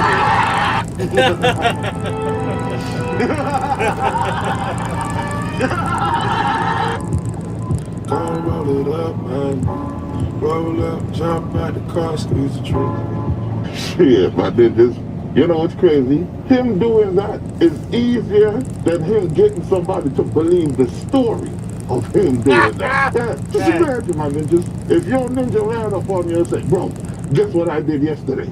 And you're like, what, my nigga? I was in front of the grocery store. This crazy ass nigga ran up on me with a gun. I ran over, kicked it out of his hand. Gun went up in the air. I caught it. I spit it around my hand like some John Wick shit. Then I pulled it out. Like, nigga, who you trying to rob? Tell me, what you look at him like, sure, buddy. I believe you. Then that ninja whip out the video like, look, here's proof. If it wasn't caught in video, no one would believe that story. My name's Jess. Is that your husband? Oh, no. Ew, disgusting. That's my best friend. I've known him since I was 15. I'm 30. Hey, you don't think he finds you attractive? Oh, he does. Has he ever made a move on you? He has. What do you do? We fuck, but it's not like that. So y'all fuck, but you don't give him a chance? Yeah, no. So why is that? How come you can't give him a chance? Because I have a man that's in prison. In those relationships, were you still friends with him? Friends, but like, that's passion. Like, it was just fun.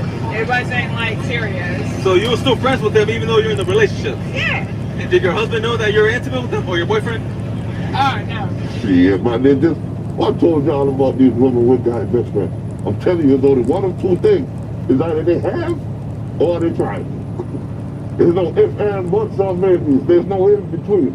But women, let me talk to y'all for a quick second. Let me teach y'all something. If you give any man your yams without any commitment, don't expect it afterwards.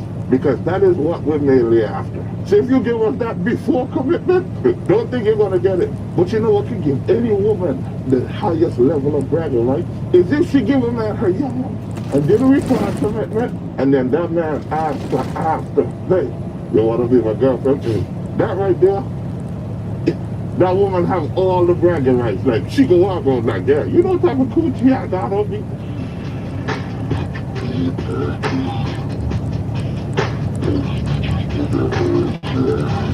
Shit, I know you ninjas are saying, common sense. Whew, these sisters you're showing.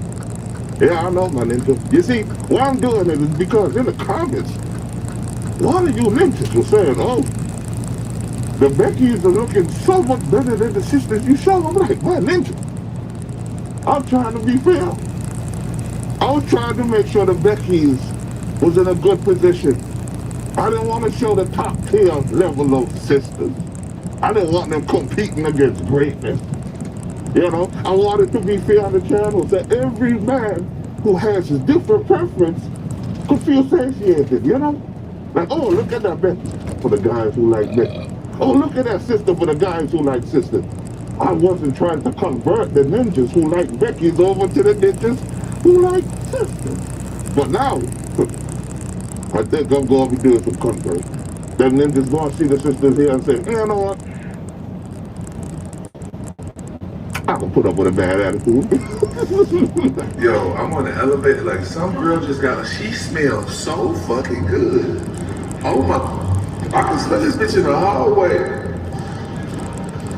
Damn, bro. Hey, girl in the elevator with that motherfucking perfume on, that shit. That shit almost made me you, girl. What did you say, nigga? My ninjas, y'all already know. Y'all come channel. You know what to expect. You know, a little bit of thirst, some wisdom, and some jokes. You know, just a good time. You know what I'm saying? But my ninjas, let's not act like the fear that these women have of men is not a real one. I have never once in my life ever thought the shit that he just said, my ninjas. No. If I see a woman that looks nice, I say, damn, she looks nice. If a woman smells good, I say, she smells nice. I wonder what kind of perfume she got on. I have never in my life ever thought the shit that he just said. And if you think it, you will do it. So my ninjas.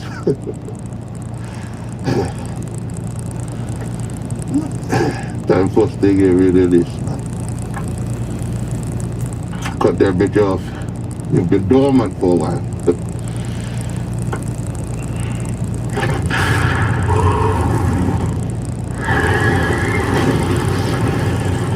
All them man fit it, dog.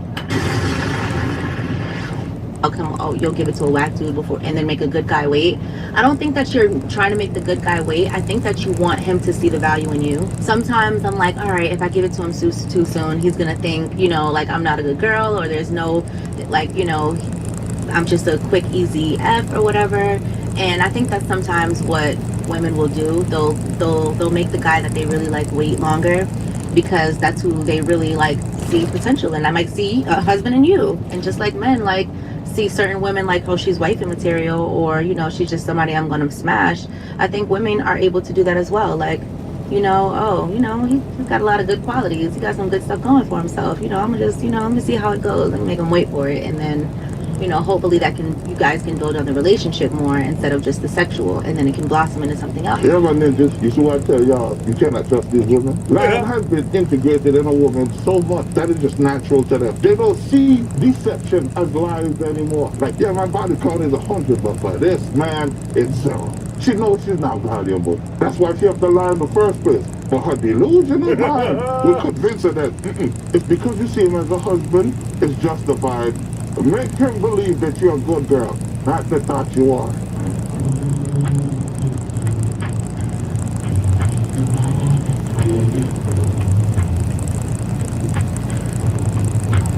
It appears you've been snowbunning. Yeah, for the ninjas who like Becky's, there you go. There you go. Are you happy? All right. Let's keep going, my ninjas. So my husband told me that he doesn't love his stepson, and that most of the time he doesn't even like him. And what do you know? Now we're getting divorced. This is a conversation that we had on December 1st, our 10-year anniversary, when he told me that he really doesn't like my son, and that he resents him for the fact that I put him first, and that my son is a priority to me above anything else. And you know what? That's okay, because that's never going to change. So on December 1st, when we had that conversation, that's when I knew I was done. Okay, that's when I knew I was finished. I'm like, I'm so gone. Like, you don't love this child that you have raised, kind of, for 10 years. This kid that you've seen grow up, this kid that is a direct reflection of me, because I have poured everything in my life into raising him properly. Both of you. You're gonna tell me that you don't love him, and that you want me to put you, a 33-year-old man, first over raising an 11-year-old boy? Yes. Absolutely not. He pays the So bills, on our takes 10-year care of everything. anniversary, Yes, I he's told come him, I first. said, yeah, I'm done. You need help. You need to go to therapy. My son is not my soon-to-be ex-husband's child. Now, if he were his child, that would be a different story. Oh. I would choose to put my husband first, because it's a direct reflection of how a man and a wife should be, and it should be a good example. So you just I don't care what y'all say, but I'm on the woman's side. You see, if you're man and you have a kid and you did a single mom, y'all are equally yours. That is A-okay. But if you are a man and you don't have any children and you go to a single mom, what did you expect, my ninja? My ninjas, I'm telling you, these men with stepdaddy mentality, be more delusional than the bitches, my ninjas, real shit. Like, what did you expect? You think you gonna know if you wanted a kid? You really think that? Come on, man. Use your common sense. It's hard enough for the woman to be showing the original dad love. If you coming as a stepdaddy, you think you won't get love from that woman? You stupid? Come on. Matter of fact, just think selfish. If you see a single mom, you have no kids, and you approach her, and you're like, hey, that's your kid, and she say yes, bust a move. If the biological dad didn't stay, why would you tell yourself, I could go in and fill his shoes? You're stupid. If he didn't want to, why should you? Huh? Don't be telling yourself, one man's trash is another man's treasure. Just be stupid as shit. Why are these auto insurance ads lying to you? I'm a car insurance agent, and I've been in this industry long enough to call out the nonsense. These Another man's treasure. Just be stupid as shit.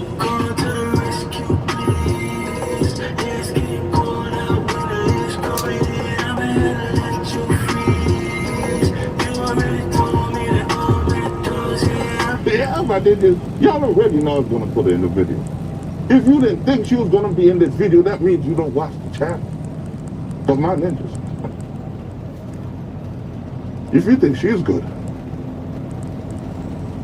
you don't tell the end. Like, I'm about to show y'all how weird niggas is. I'm about to show y'all how weird niggas is, bro.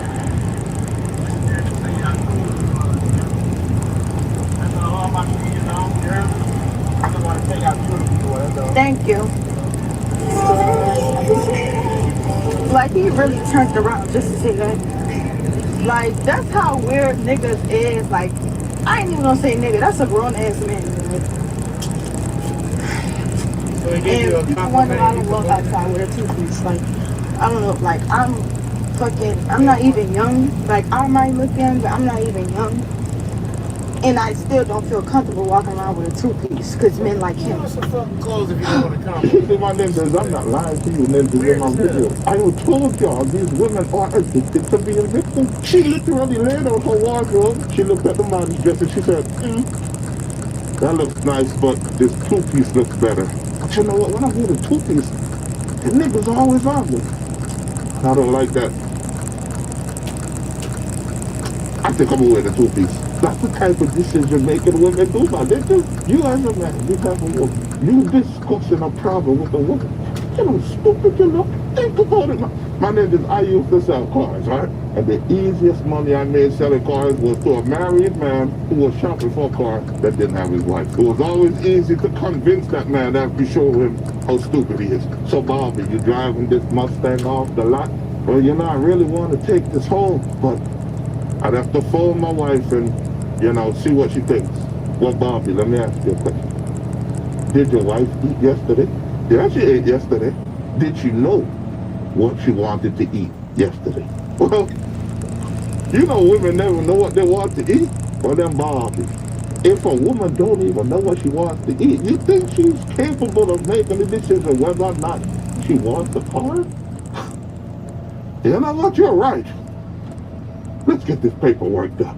That's how easy it is, my ninjas. You're welcome.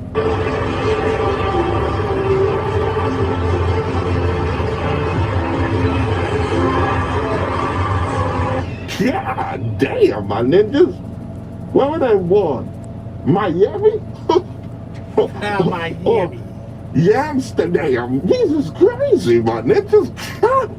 You see, even though I'm in love with the sisters, I could still pay homage to the Beckys, my niggas. Jesus Christ. Somebody check a Dr. Umar real quick. Man who taught me what love looked like, he just got married not so long ago. But the reason why we didn't work out is because he was broke. Well, his wife now is fine with that. He worshiped the ground I walked on. But And he taught me patience. And he really taught me how to damn near love me. What? He taught me how to cook. What? He was chasing the dream of being a musician. Wanted to be a singer in a boy group. I supported that, everything. But I'm like, he had 2 kids. And I'm just like, you do need to support yourself. Like, you need to make some type of money. He was getting like a $50, $100 allowance from his manager. I was like, drive a Pizza Hut at night. I don't care. Just so is make he some still trying to chase this musician dream? He just found the woman for him. Okay, so it didn't work out financially wise. Everything else, if he had the money, would it have worked out? Yes, Okay. it would have. And if I would have met him today, it would work out. What's the difference? The difference is she got introduced to the wall, my ninja. The wall just whooping her ass. She just like, ooh, ooh, ooh, ooh, ooh. I can't find nobody. She thought that she could have her pick up the litter. She didn't think that her pretty privilege would run out. Father Time always takes them down, my ninjas. And she had something that is so hard to find real low. She gave it up for something like money.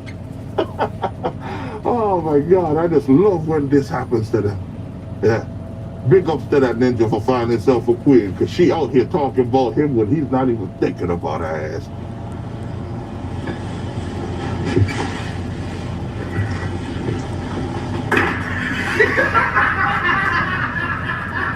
I can never be a sound. I can't give up who it is. Really give it her your heart. And she smiling, let it crash. Then she living full basketball player with the ice on. Somebody she already had a sights on. I should play the Taiwan. Oh no, you did just like, God damn, common sense. The video's still going. My niggas, I told y'all I was showing off the Becky's because I didn't think it would be a fair fight. It's not. It's not fair. And she's not even the last one, my niggas. I'm starting to question some niggas' judgments. Because asking me for my number when I look like this, bro, I haven't even created the fake edges to make me look like I have edges. I just said no because you don't even care what your girl looks like. My ninjas, you see what I tell you can't trust these women, my ninjas? She's baffled. She can't believe a man actually likes to see the real her. Yeah, she needs to give everyone the live version, the fake version of her for her to then believe you like her. That's how lie they are. They just lie to themselves so they lie to everybody else. My ninjas, if you ever hear a man utter the words, I believe her, ooh, stay far from that ninja. Probably a side chick. I'm a side chick? You're probably a side chick. Goddamn. Why would a man ever be monogamous to you when you go out and you sell your body to other men? I don't sell my body to other men. I sell my time. If I go to the club and guys pay me for my entertainment, They're not there because you're fucking amazing talk to actually, or you're educational. I can't talk about no other strippers, but for me, I'm not gonna lie, I have a personality on me. And at the end of the day, at the club, they love it. Any guys that are dating girls that are OnlyFans girls or strip clubs or anyone in the sex industry is that these girls are like very fucked up and they're very manipulative and they're very narcissistic. You keep them as a side chick, you keep them as recreational use only. I'm Mike Huckabee, and I approve this message. So did Chuck. Chuck Norris approved.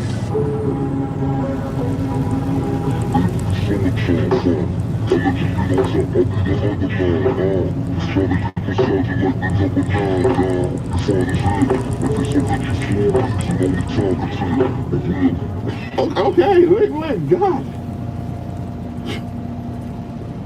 I'm telling you, these Linglings be sneaking up on you, my ninja. So, there you go. Okay? There you go. I apologize. Shit. Have you heard of the man versus bear thought experiment? Yes, and I too would choose the bear. Okay, so for our male listeners, set this up. What is this thought experiment? So you can put any woman in your life like in the scenario. Okay. It's like, because you can even ask a man, like if it was your daughter who was in the woods, would you want her alone in the woods with a bear or with a man? Yeah, and what do women say? Always they would pick the bear. Always? My algorithm might know me, but I have not seen one of the TikToks where someone picks the man. Okay, so take me through the reasoning. Why is that? Well, I guess like with a bear, you know what to expect. And you like, and it's like what it wants is very clear, and it feels a little easier to navigate. And all bears are pretty much the same. With a man, it could be anything, and you don't know what to expect, and you don't know.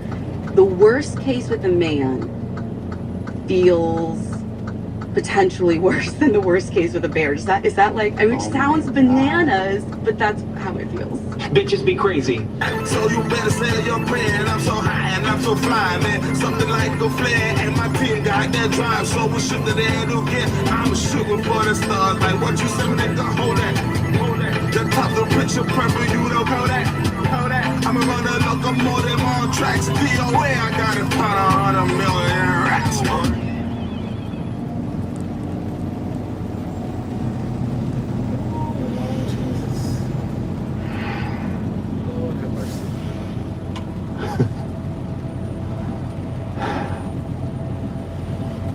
Like and subscribe, my ninjas.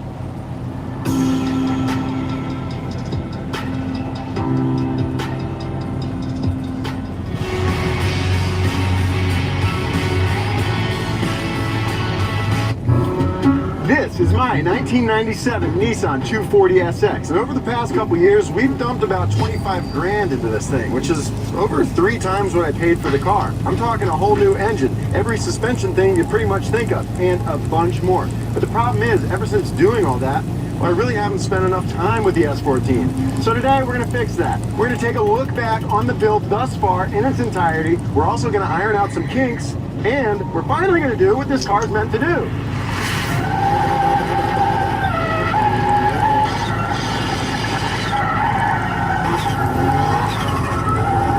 Welcome to Big Time, the director's cut.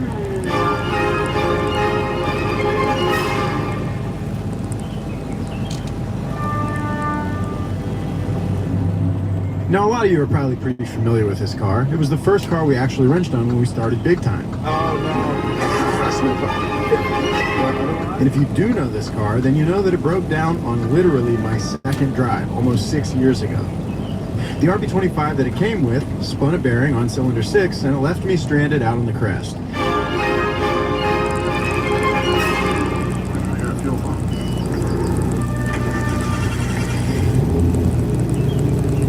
Now, of course, I had plans to fix it right away, but life, work, money, all the classic excuses got in the way. So it sat in my backyard for almost 4 years.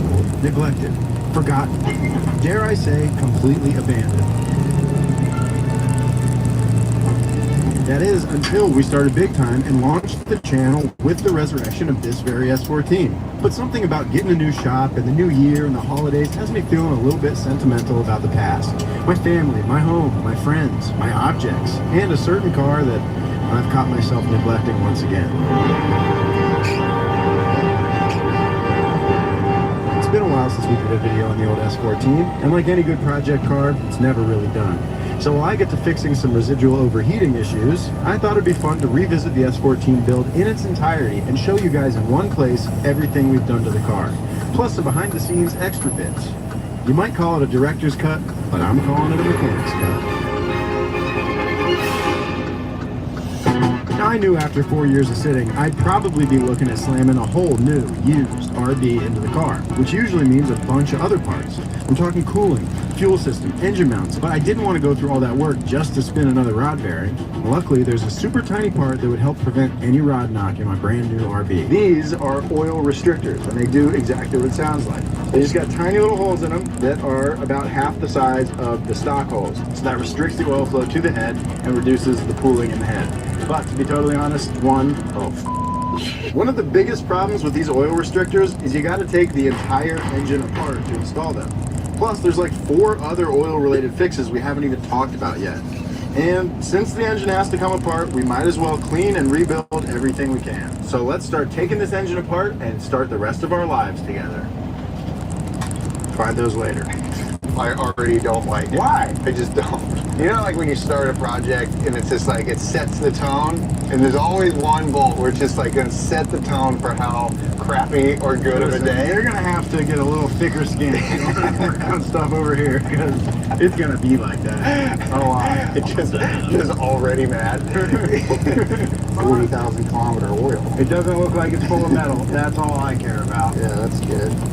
Alright, now it's time to clean this beast. And for that, I've got this steam cleaner with some brass bristle brushes. Pistons are going to be as black as night, dude. The tops of those things are going to have so much carbon buildup.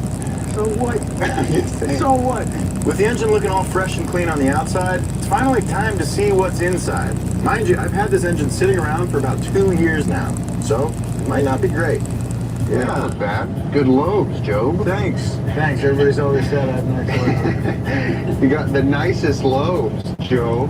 Got good lobes over here too. There's no scoring on them. The wear looks pretty good. No rough edges. So that's a good sign. Also, dude, your spark plug holes. This right here is the crustiest thing I've ever seen. That thing is gross. It is pretty nasty. I didn't like to see that. I'm gonna be honest with you. Why is it so gross?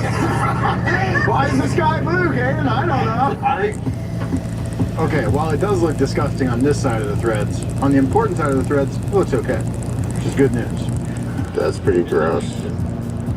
These aren't the best. So when you pull spark plugs out of an engine, you can kind of tell a lot about that engine based on how they look. And first off, you'll notice that these are just disgusting looking. But that's mostly just corrosion from water sitting in the top of this engine. This hasn't been in a car in at least 3 or 4 years. What you really want is kind of like a nice tan color. These are on the darker side of that spectrum, but that's okay. I don't think, based on looking at these, that we're going to find anything too devastating when we pull the head off. Really? Ooh. Got it? Yeah. This is our first look at the inside of this engine. So far, I don't see any chunks of metal or any problematic bits, but we still have time. Look at that. Oh no. Oh god. Is there metal down in the bottom of this can? I don't see any, but I don't want to look hard enough to find. Ignorance is bliss, huh? That's right. With no sign of metal or any bearings in the oil pan, I think it's time to take off the head and take a look at the pistons. Okay, let's yank this head off. England Fanatics Casino, explained by Patrick Schwarzenegger, while also spinning. Only Fanatics Casino has fan catch spins. Yeah, we got some surface rust going on. It should clean up. Might have to get a little dingly ball. But otherwise, the pistons are intact. Some sitting water. Sounds so good. What a great, well, we're trying to chalk up the positives. Dowel fell out. That's nice. I mean, that side's a little rough. That'll come up. It should come up. I mean, when you, like, okay, so if we got a clean spot here, you can still see cross hatching, which is good. So I do believe they're good cylinders under a little bit of surface rust. You got good bones. You got good bones. He's got some skin condition. Yeah, you can tell this thing's been running pretty rich by the look of the valves themselves. But you know what? I don't see any markings on the face of them. They look pretty good. It looks better than the cylinders, that's for sure. Hey, don't talk about my cylinders like that. Alrighty, now pull back and show us your frame. Okay, we got the head off, and I'm going to be honest, things are looking a little less than ideal. I think we're going to be fine with a little bit of elbow grease. We got these carbide tip scrapers. They are very hard and very flat at just kind of a square profile on the front, and I think this is the nicest scraper I ever used. Okay, this is our first rod bearing on cylinder 1. Yeah, we got a little wear, nothing out of the ordinary, nothing too concerning, just some normal wear. Pretty good, pretty good. Okay, let's look at our first piston. Yeah, looks okay. It's dirty. Okay, number 2, left the bearing behind. About the same as the first. The rod bearings are basically the connection between your piston rods and the crankshaft, and they take an absolute beating. So the health of your rod bearings is a really good indicator of the life your engine has lived. Same.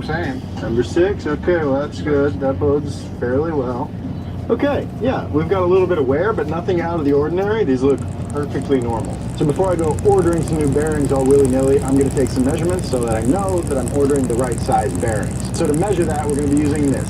It's a micrometer, and it is a very precise instrument of measurement. So this is a 1 to 2 inch, you can see right there. And it shows you the tolerance, which on this is 1/10,000th of an inch, the 4th decimal place there. So what we're going to do is slide this on here. Obviously you need to have the, whatever you're measuring, cleaned off so that you're only measuring the part and not any dirt or chewy hair. And then pull it off and read it. Okay, that gives us 47.96536 inches, which lands in spec. With the bearing sorted out, now time to shift our focus to the block to get it looking new again. So we're going to be painting it. We're going to be applying some 415 black engine enamel. All right, while we wait on the block paint to dry, I'm going to get these pistons and rods cleaned up. These suckers are a little bit dirty. I got carbon deposits all over them, but I think they'll clean up pretty good. In fact, I know they will because I already did one. We're going to go from this to this with very minimal effort. I got this gallon of carburetor cleaner from my AutoZone, and basically all we do is dunk these in there for 20 or 30 minutes and wipe off all the carbon. Okay, our paint is dry and it looks pretty dang good. So now I'm going to take the masking tape off of it and see it in all its glory. And then it's time to clean up the cylinders.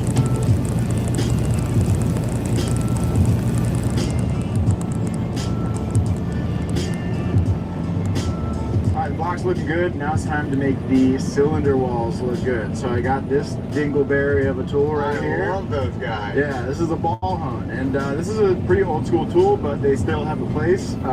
You know, when you want to just clean up your cylinders, deglaze them, put a new crosshatch on them for new rings and stuff to get things to seal up real nice and hold oil real nice. These are just what the doctor ordered. So I'm going to ram this thing through each of these 6 cylinders, clean up the walls. So we're not going to take off a bunch of material or anything like that because we're sticking with the same pistons, but we are just going to make things look a lot better and clean up the little bit of junk that's going on in those cylinders. So we got a good crosshatch going and the cylinder looks a lot cleaner. The crosshatch is super important because it helps hold oil on the cylinder walls to keep everything lubed up. But you got to find a happy medium. You don't want that crosshatch to be too aggressive or too deep, or else your rings won't seal very well against the cylinder wall. And I think we got to figure it out. So let's do another one. While I finish honing my bores, I figured it'd be a good idea to keep Jerry busy by asking him to finish cleaning my pistons. Boy, that guy can clean a piston, can he? God. All right, now that our pistons are nice and clean, it's time to throw some new piston rings at them. So I got a genuine Nissan set of fresh RB25 rings. So we're going to be taking a few measurements and getting these things fit to the pistons and the bores and everything that you do to piston rings. Alright, so I just popped the top ring into cylinder number 6. This is a cheap little tool that you just use to get the ring down to the cylinder, and this confirms that it's nice and level and square to the cylinder so that you have actual, you know, the actual end gap displayed rather than if you had a little cattywampus, the end gap will change. We'll take a feeler's gauge and we're going to start at just a hair over the big side of the spec. So right now we're at 0.35 millimeters. That is just slightly over the spec, which I think is pretty good. Alright, this one feels a hair on the tight side, so I'm going to open it up just a little bit until this slides through a little bit more freely. I can get it in there, but with a little more force than you want. So, let's file. Once you file a ring, it's good to go over it with a little file and make sure that there are no burrs, no sharp edges or anything like that. This one good now. Now she's good. Stick her in. That's more like it. Okay, on to the next.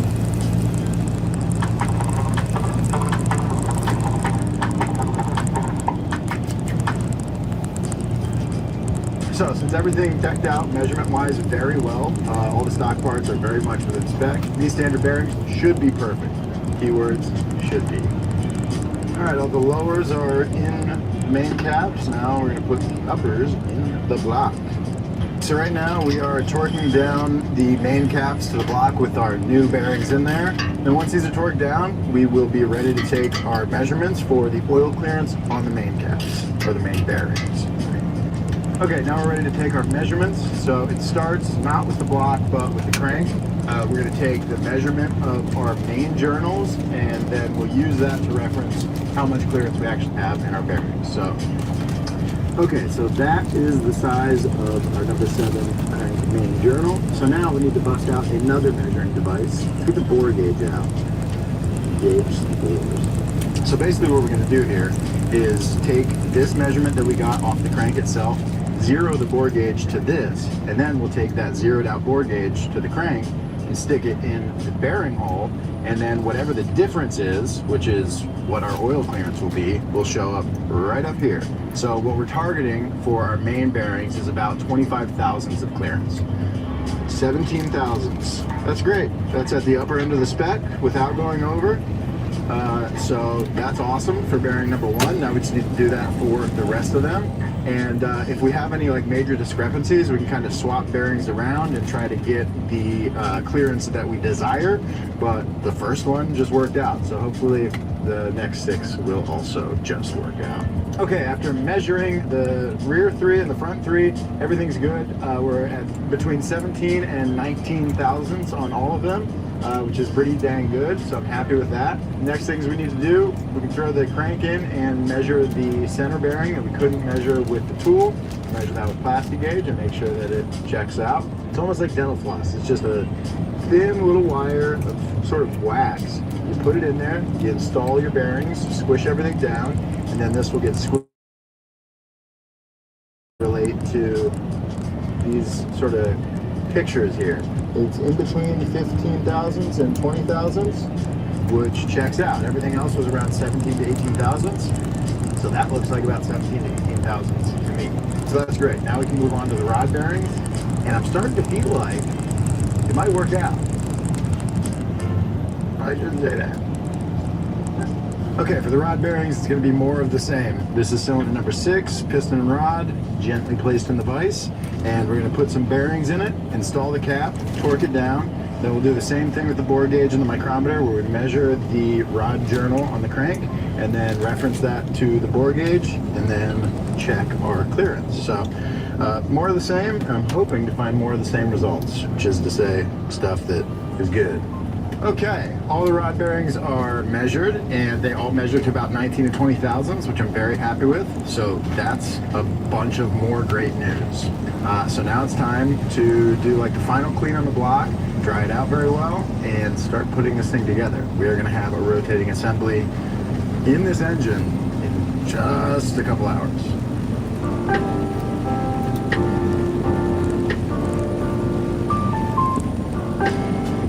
Okay, if we've done our job right, the crank should now spin freely. Ah, yes, that feels good, with no play. Okay, that feels great. Now it's time to get the pistons and rods back in this thing, and then we'll have a full rotating assembly back in the engine, and then we can finally get to actually what we're trying to do here, which is fix the oiling issues with the RV. So just a few blows, and in she goes. Okay, so now that we've got all the rods installed and torqued down to their initial torque value of 11 foot-pounds, now it's time to add that 60 to 65 degrees. Start to measure it out, run it down the line, and then the rotating assembly is in this sucker. Really, and it does. This feels great. And now we've got the engine back in good shape, it's time to start actually addressing some of the oiling issues that the RV has. And we're going to start with the heart of the beast. Pump itself. So this is an N1 oil pump, basically just got a stiffer relief valve spring, so it runs slightly higher oil pressure, which is great, but it still has one of the fatal flaws that the stock oil pump had, which is the gears. The stock gears are made of sintered metal, which is basically just like powdered metal compressed and melted down into shape, and they're known to explode. So what you do is replace those sintered metal gears with these puppies. A handful of different brands make these. These are from Boundary, and they're a stock style in terms of how they're driven, and they're just made out of billet steel. So they're super strong, and they won't explode, which is exactly what I'm looking for. Okay, so I've measured all the clearances for our new oil pump gears, and everything's good there. So now it's just time to install these puppies. This is engine assembly grease, and I'm just going to pack a little bit of this in here in between the gears of the oil pump, and that's just going to help create a nice vacuum on first startup to make oil pressure happen very quickly, which is important. Alright, now we're packed all full of grease, so now it's time to put our backing plate on, a little red Loctite on all these screws, chuck that sucker on there, and then this is ready to go on the engine. Factory fresh. Okay, now it's finally time for our oil restrictors. These are one of the most simple things to install, and they're pretty ubiquitous in the RV world in terms of, you know, these things. And they do just what they sound like. They restrict the flow of oil from the block up into the head. So if we look at the block here, we see 3 oil ports that send oil to the head. We've got this front one, and that controls our VCT, and, you know, gives oil pressure to the solenoid. And then these 2 here just go to the head and lube the cams and fill up your hydraulic lifters and everything else. Now, the problem with these is that they let too much oil through, especially once you upgrade your oil pump and have an oil pump that's flowing more or, you know, increasing pressure. That problem is exacerbated. So the factory ones, we're just going to tap those deeper into the block and then put these on top of them, sort of just how these ones are, just below the level of the deck. Okay, oil restrictors are installed. Just another piece of the puzzle, baby. A piece of the no more oiling issues, no more spun bearings, no more problems puzzle. Right? Right? We're becoming friends, right? I know we were pregnant. Of course, we were looking for any ways to slash bills, and Spectrum just had a better deal. That money we saved with Spectrum just added to what we could repurpose for our daughter. Real customers, real savings. To see how much you can save, visit spectrum.com/save. Here you leave today and enter a world of Must do. for whatever you love. Infinite worlds await. Hey girl, how you been? All right, now for our next oiling fix, we are going to add a rear head drain to the head of the RV. Basically, we're just going to get rid of this core plug right here.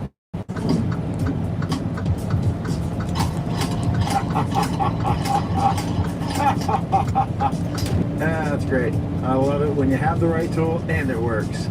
Okay, so we'll clean that out, then we'll mark some holes, drill them, tap them. We'll be on our way.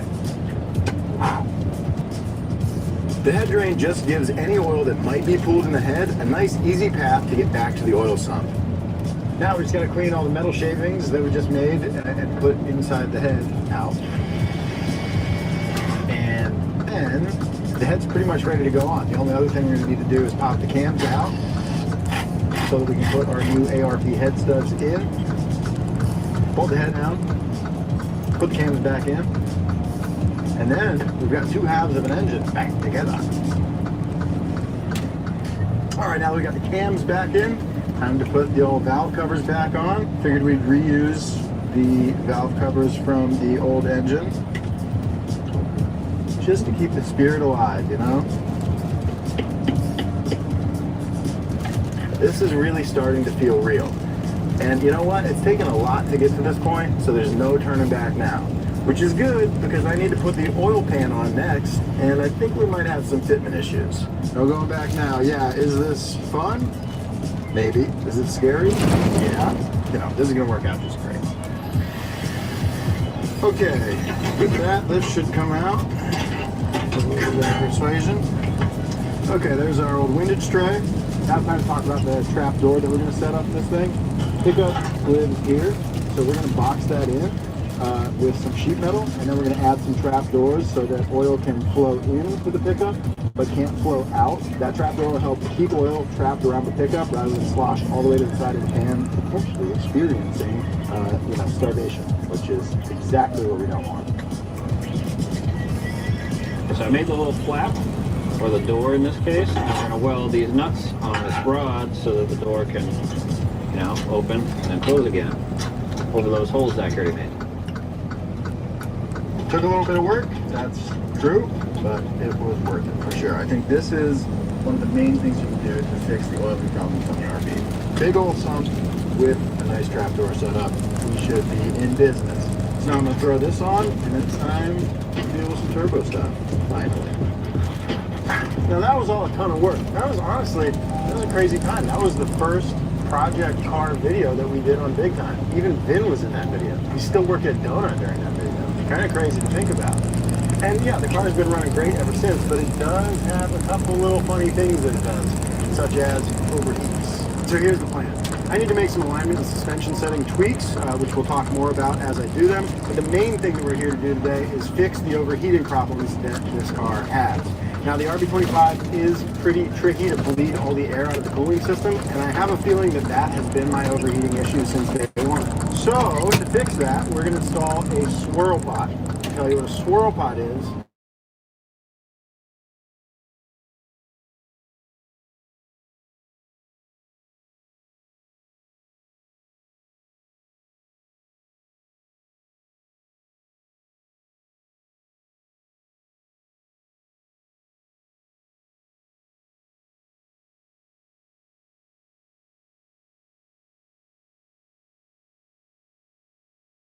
to get the thing up and then swap out the big ones. You might think we lost everything getting the shop, but it's still the exact same struggles, just in a different place. Yeah, now, yeah, exactly. Oh no. Let's go for it. 6 out of 10? That's generous.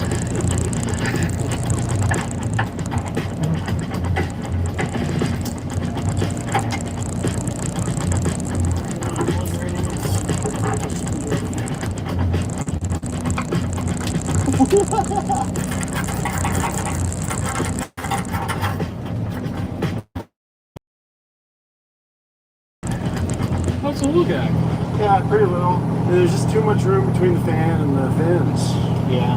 Yeah, the whole point of that thing is to be able to tuck into the core, which is nice and frees up a lot of space with this long engine. This is more engine than was meant for this bay. But the biggest problem I see with it is how far it holds the fans away from the fins. That ain't great. Let's see if we can do something about that. The fans a little bit closer to the radiator. But while we're busy pulling stuff out of this engine bay, maybe this is a good time to go back in time and look at a time when we were putting stuff in it. Now, after refreshing our new RB25 and hopefully fixing any oil starvation issues, we set on with the hardest part, which is getting the engine back in the car and getting it up and running. I got some ideas. Okay. Time out? No. Time in. I feel like mascots should affect the over-under. Ooh. Betting in space. New customers bet $5 and get $200 in bonus bets if you win.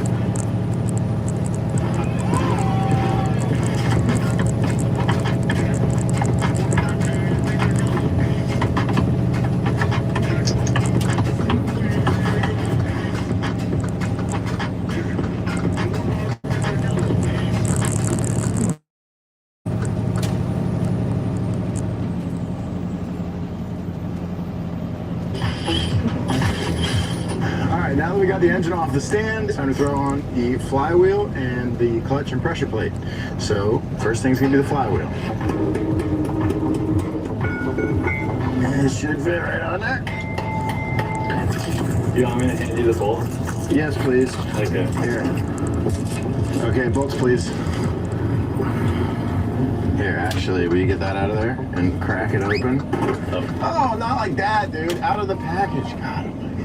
It's crazy. All right, before the clutch goes on, we'll give the flywheel a quick wipe down with some brake cleaner. So we got a new throttle bearing on there. Now I just got to line this puppy up and bolt it on.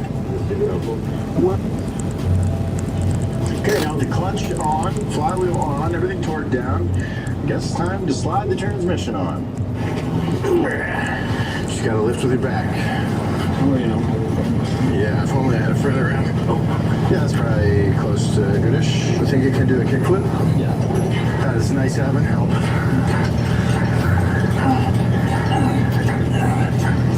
Okay, that's a little more.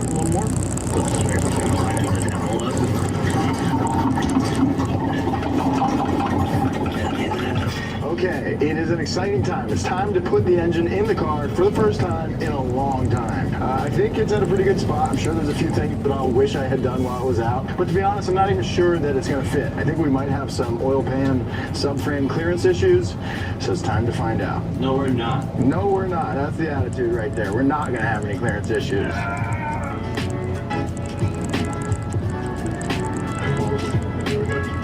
Come down here.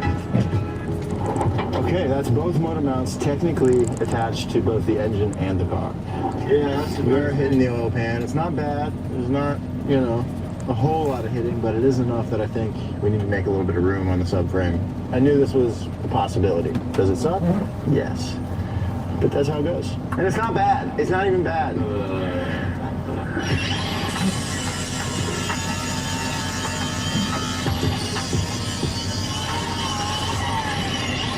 Okay, the engine and transmission are in the car. Did we scuff up the valve covers a little bit? Yeah, but so what? It's gonna happen. You're gonna have a couple of scars and scrapes. But very exciting. The engine is in the engine bay for the first time in literally years. We need to connect cooling, we need to connect power steering, we need to connect fuel, we need to do a lot of electrical stuff, which is really what I'm looking forward to the least. I chopped up this wiring harness like 3 years ago and haven't looked at it since. So we got a lot of stuff to figure out. That's gonna be for tomorrow. Fade to black.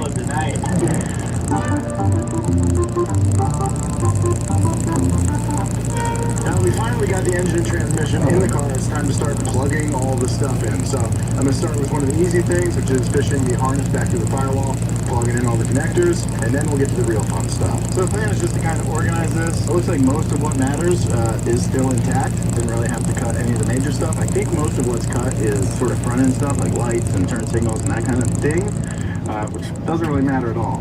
So that's good news. First thing we're going to work on is coolant plumbing. So we need to get coolant to and from the turbo, and we're going to run it through our nice new wastegate. And if you don't know, a wastegate is basically like a pressure relief valve that lets off excess exhaust pressure, essentially bypassing the turbo to keep your turbo making a certain amount of boost at the request of your ECU. So the wastegate just lets off extra exhaust so that you stay at, say, 15 PSI. Look at that. Alright, now we've got the turbo and wastegate situated, and we know where the line needs to go to for the coolant. We start to make that. So first we'll start with coolant speed. We've got coolant speed out on this side of the block. So there's a banjo bolt into that, out to an AN6 adapter, which I will put this on, which is an AN6Y. So we've got an AN6 for the turbo and a 4 for the wastegate, and these will feed the turbo and the wastegate. Okay. That is the turbo and the wastegate full of coolant. Now we need somewhere for them to puke it back out. So I got a 90-degree AN6 on this end, which is ultimately going to go to the engine. I've already put an AN6 adapter under a hard line under the intake manifold, so this will plug right into that. I'll feed this around the back of the engine, and then we can trim it to fit.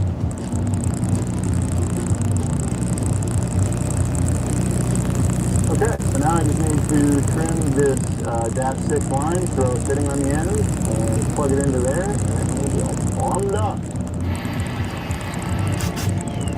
Okay, now we've got the line trimmed, and it's nice and clean. We can put our fitting on. These fittings go on really nice from Tetrap. This is their line and their fittings. They go together great, but I've also got these little tools that help them go together even better. Now, these are nice for putting an line together of any type. They just help you get the line into the end of the fitting without any fraying. Now we just got to get this in here without pushing the hose back out. So an easy way to check that is just put a piece of tape around the edge of the hose where it meets up to the fitting, so you can keep an eye on whether or not that stays there or if a gap forms. Push the hose out. We're not going to do it. Well, we might do it, but at least we'll know, and we can undo it. Okay, our fitting is fully closed up, and we still have no gap between the tape and the fitting, which means we didn't push the hose out, which means this fitting is solid, and it can go in the car. Okay, now we've got coolant to the turbo, to the wastegate, and from both of them back to the engine, which is great. That's a big step. So now let's focus on getting oil to the turbo. And I think this will be the right length. We shall see. And now we've got oil and coolant plumbed to the turbo and the wastegate, it's time to focus on some fuel. So I've already mounted the fuel pressure regulator here, just whipped up a quick bracket, and we're about to mount the fuel filter, and then we just got to make some lines.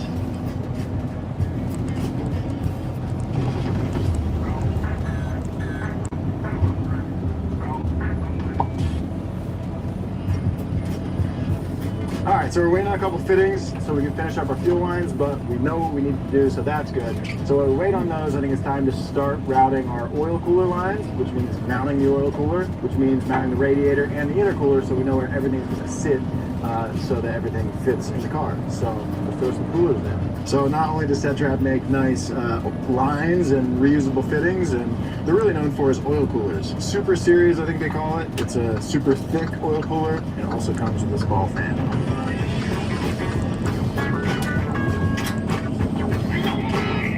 I think it's time to work on the oil lines. So the first thing we got to do is install this. This is a sandwich plate. It goes between the oil filter standoff and the oil filter itself, and gives you two ports, an inlet and an outlet to go to and from your oil cooler.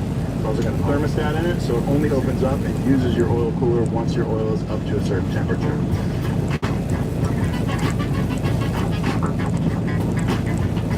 Alright, we have made a bunch of progress today. We got oil cooler done, we've got catch can done, we've got radiator lines, we've got a lot of stuff in place. The thing is getting close to the first attempt at fire up. But the next thing I have to do is make some modifications to my downpipe, because this turbo's exhaust outlet sits a little bit further forward than my last one, so so this downpipe is just a hair too short. So I'm just going to chop it, add a little length to it, and put it back on. It's easy, and then I got to make this dump tube for the wastegate.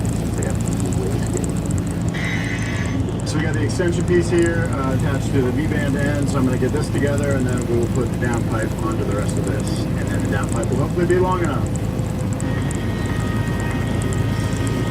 Oh yeah, baby. Well, we clear both the steering shaft and the exhaust manifold, and I'm sure it'll meet up just fine with the rest of the exhaust. So, one down, now I got to do the wastegate dump tube. The key is in these boxes. These just came in from Haltech via my mom.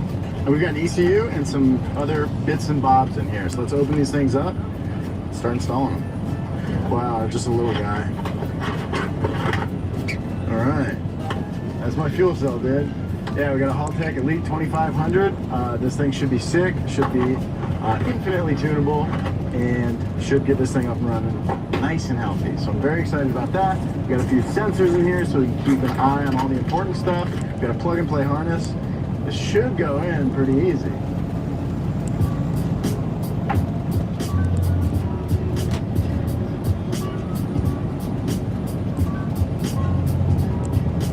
Alright, so now we've got the ECU plugged in. That was super easy.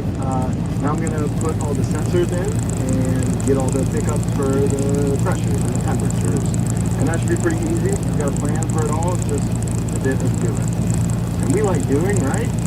Okay, I've been out here chasing my tail around, going literally insane. I have slept very little in the past few days and have been extremely mentally fried, but I think I got everything figured out. I was getting an error code on the ECU that it wasn't connecting to the engine control relay, which is what lets it control pretty much everything in the engine. I just thought that that was my fault. Also, you know, the starter wouldn't engage with the key. I thought that was my fault. I thought that was a wiring issue. I mean, makes sense, right? I just did a bunch of pretty haphazard wiring, so it would make sense that at least something wouldn't work. So I'm chasing that around, going through a bunch of wiring diagrams, can't really find anything wrong until I realized after a bunch of Googling, found some guys talking about this on a Facebook group, that I was just doing stuff wrong in the software, which makes sense. So I fixed that. Now I don't have that error code, and I think the car should start. And then I can sleep. Yeah, alright, listen, we got some cleanup to do. You know, you gotta break a couple eggs. I'm not happy about any of this. I will fix it. And as messy as it looks, it should all work right now. I've got this bad, okay? This is... Okay, are you ready? Yeah. Am I ready? Okay, fuel. Gauges. Seat. No seat. Don't need a seat. Are you ready? Yeah. Are you ready? Yeah.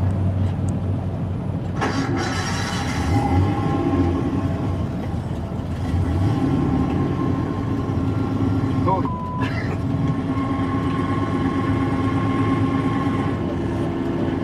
So far, so good. My mind's going a million miles a minute at the moment, but I'm just going to take it in. I'm going to stand there, let this thing run for a minute, check for leaks, let the coolant bleed. Make sure nothing blows up.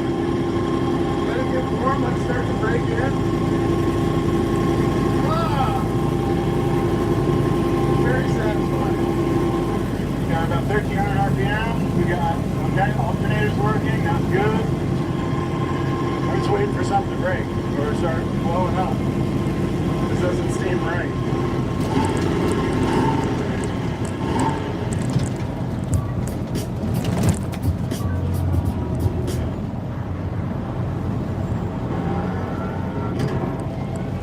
We put the Nissan way through the worst.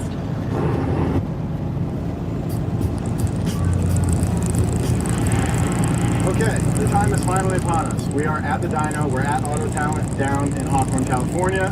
My man Koji is going to tune the car. Nerves are absolutely through the roof. It's been a long time coming. A lot has gone in to get us to this point, and I am so excited, so nervous for what's about to happen. We're going to throw it on the dyno and see how much power it makes and see whether or not it blows up. I would love to see 400, but I will be happy as long as it stays. So, without further ado, let's do it.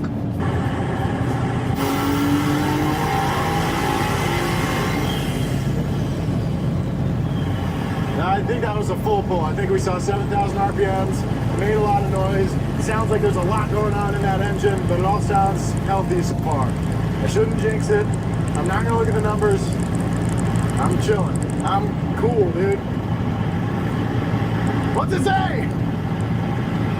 At 6,200, making 320 horsepower, 6,200 RPM. So he's got some more headroom there with some RPM, and the 5,000 RPM are about 300 foot-pounds.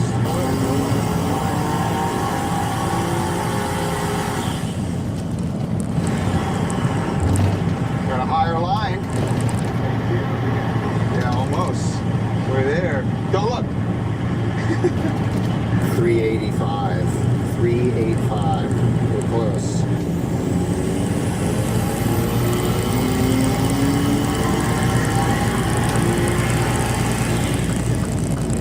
I thought you said this thing had a cutoff.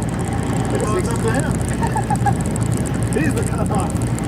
Okay, well the car's running good. It's, you know, making good power, but we are, we've got boost creep happening. And, you know, that can happen for a couple of reasons. In this case, it seems like we are making too much exhaust and it can't all flow out the wastegate. While we might need to modify the wastegate setup a little bit, that's just fine. It just gives us more stuff to do, more content to make. All right, so we finally got the RB25 back together in the car and got the car to the dyno. I mean, 381 horsepower. We had a little bit of boost creep, but all in all, that dyno session was pretty smoothly, especially compared to future projects.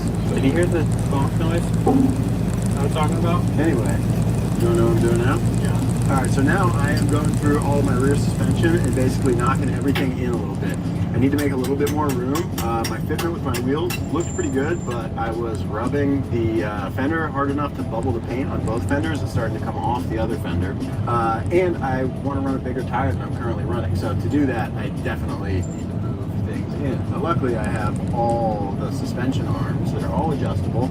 So I basically just have to adjust 5 or 6 things, suck the whole assembly in, and give me some more room for bigger tires. So why don't we take a look back down memory lane when we installed these arms. Now the reason I got this car was mainly because I've always wanted an S14, and I've always wanted an RB. And what do you do with an S14 that has an RB25? You take it drifting. So with the car finally up and running after 4 years, it was time to get into the real modification side of things. We did everything from brand new wheels and tires to completely adjustable suspension setup.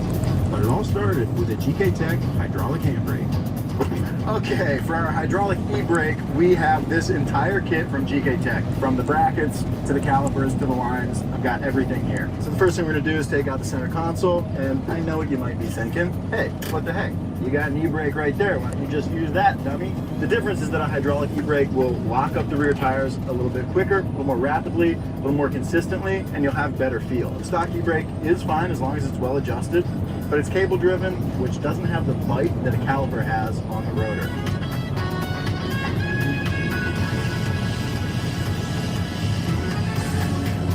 I think first thing, shop vac.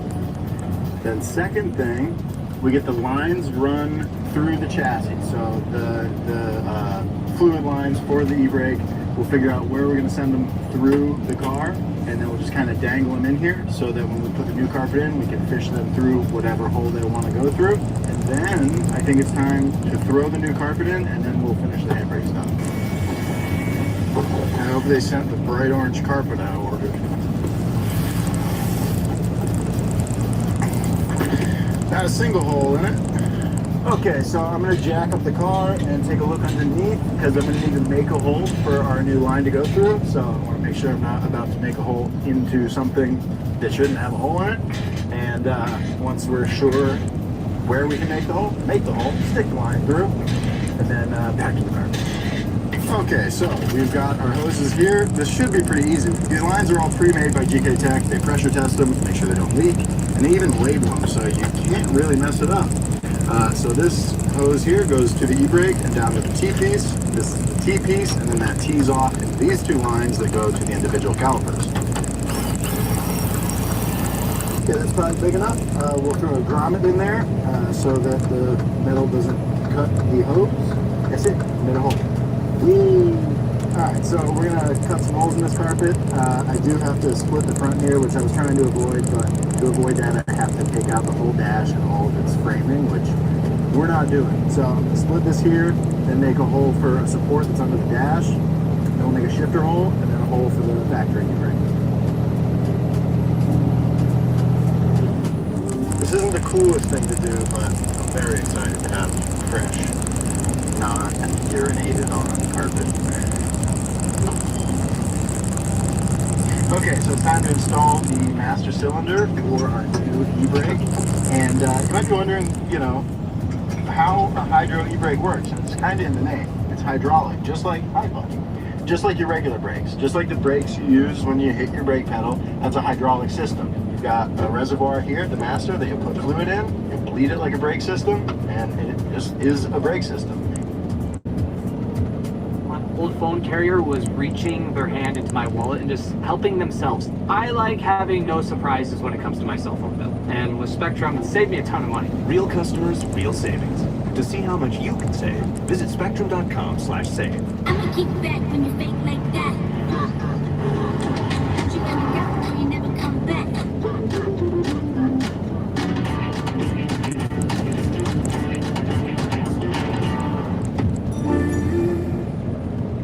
Okay, master and lever are installed, and they do technically fit, but we're kind of touching the wiper stock here. It is really close to the steering wheel. So I will eventually put it over here for a little bit more room, but that's fine for now. It will work, so let's move on. Finish running those lines.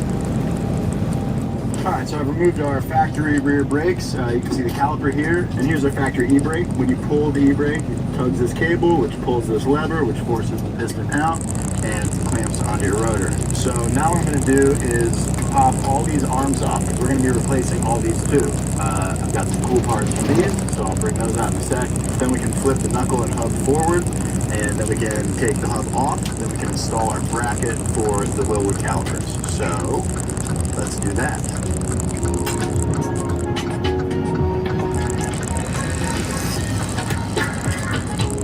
Okay, now we've got things pretty well taken apart. The hub is off, so now I can figure out how these go on. This is the bracket that will be sandwiched in between the hub and the knuckle and will allow me to mount the Wilwood calipers, so that's pretty convenient. Now what this is going to do is space the hub out a little bit, so that means it's going to pull on my axle back of this, so that we basically make up for that change in, you know, pull on the axles. I got a problem, man. I just can't not. I don't care about the carpet. So I've got a sick bit of kit from SPL. They make super nice suspension arms, and I'm really excited to get them on this car. It's going to give us adjustability over pretty much all the things. We're going to be replacing the traction arm, the camber arm, and the tow arm, so that we have full adjustability over our rear alignment. So I'm going to go one by one, take out the stock piece, match the length of the new SPL arm, and then pop it in. And that'll basically keep my alignment in the same ballpark that it was in until I can actually get that alarm in the shop. I'm not going to be doing any more garage alignment, I don't think.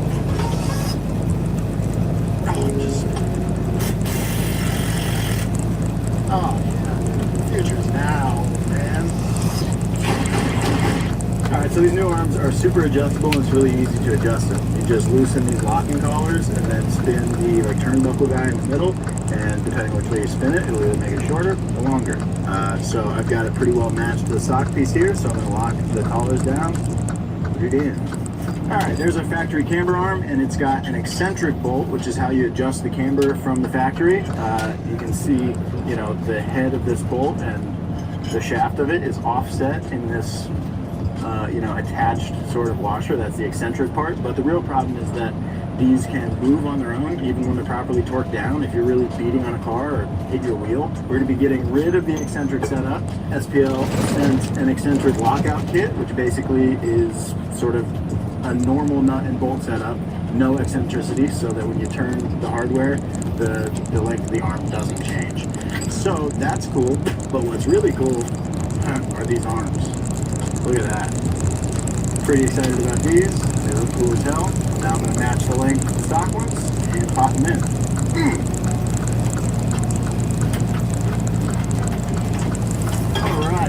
but not least, the tow arm. This controls the toe of the rear arm. It hangs out the back here and grabs on the knuckle out here. So by adjusting this, what y'all doing? Get to the right side. Y'all this are also so has an eccentric stupid. bolt from the factory, just like the camber arm. So we're going to be ditching that with another eccentric bolt lockout kit and SPL rear tow arm. More of the same, real nice part. Should install real easy. So I'm just going to match up the length, throw it in there. Something I forgot to mention.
You know, soft from the start and they get worse over time.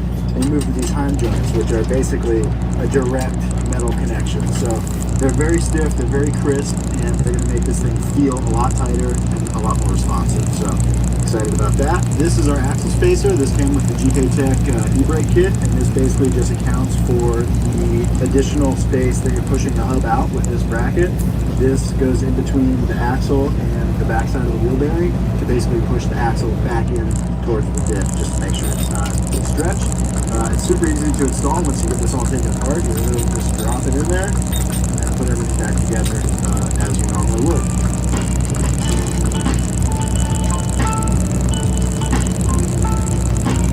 Okay, now we've got our new brake line on, and with that, we're pretty much done here. So time to put some fluid in it and bleed it, right? Wrong! I still got to do the whole other side. But I won't make you guys watch all that. Maybe a little time lapse. Oh yeah, that's money, honey. Feels great. I'm gonna lock this up nice and good. Alright, so it only takes a couple minutes to get the stock stuff out of there. We've already done that. So here is our old knuckle, lower control arm, tension rod, blown out ball joint. We're gonna be replacing all that with our angle kit from GK Tech. This is their grip drift angle kit, so it's not extremely aggressive in terms of, you know, that bulldog stance.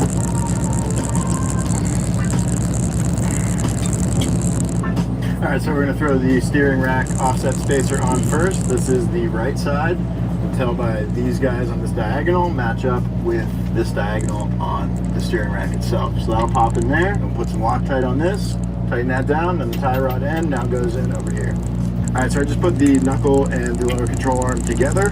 Now I'm putting the bump stop on. This is what basically the steering knuckle will run into at full lock, which is nice. We can adjust that.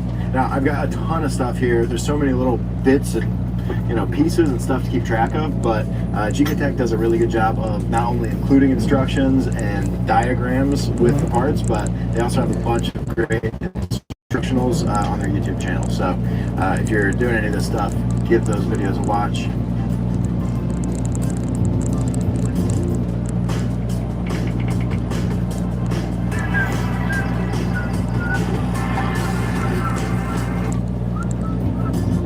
Alright, now we've got our lower control arm and our knuckle in place in the car, kind of.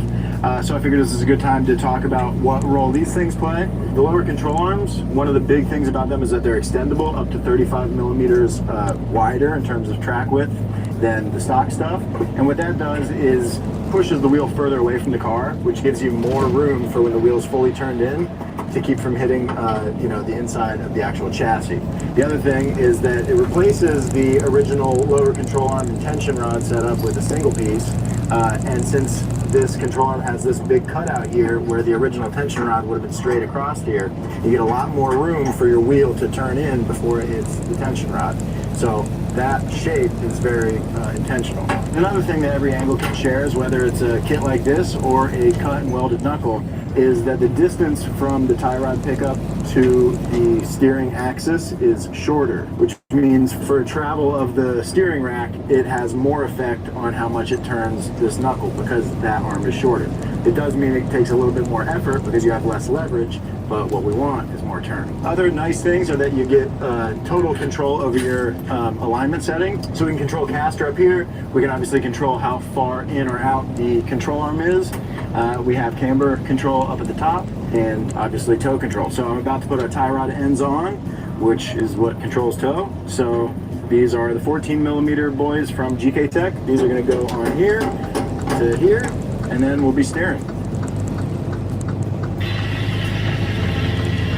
Okay, next thing we have to do is put the hub on the spindle. Already tapped in this bearing.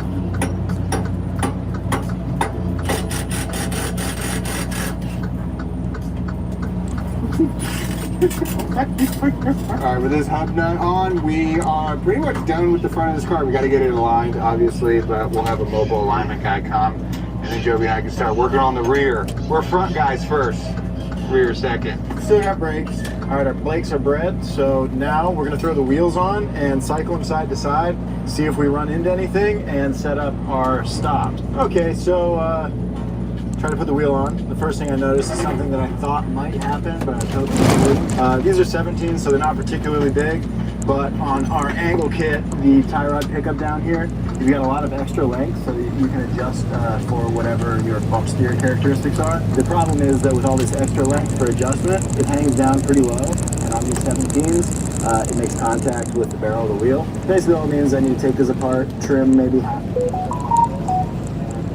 use the spacer, which is fine because I'm never going to adjust it that far down anyway. No big deal.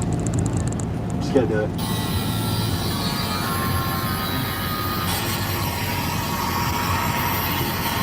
I don't need these. Do you sometimes wonder why your fingers get cut off? So I'm just under the car while Henry's cycling the wheel left and right, just trying to see where we have clearance and where we need to make some.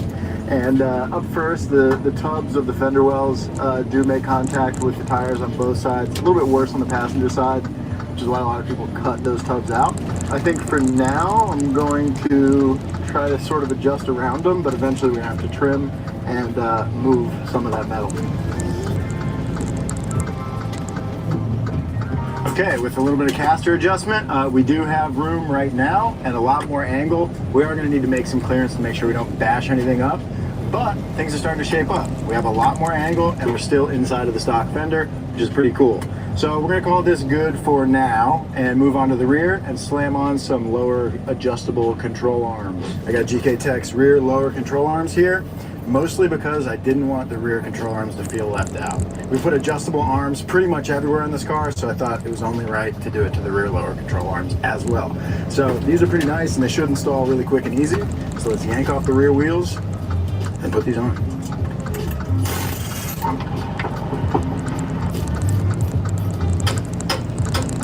The big feature of these control arms, apart from being stronger than the stock ones and having heim joints or spherical bushings instead of rubber bushings, is that they're adjustable. So you can not only make the control arm longer than stock, you can also make it a little bit shorter than stock, which is useful if you're trying to run bigger wheels than really fit in the car. Okay, now that we got all of that done, it's time to go pick up the icing on the cake. And everybody wanted to come along, so we got a full car. But my wheels and tires have been mounted and balanced, and it's time to pick them up. I haven't seen them. Are they? I heard they're. Shut up! Okay, sorry.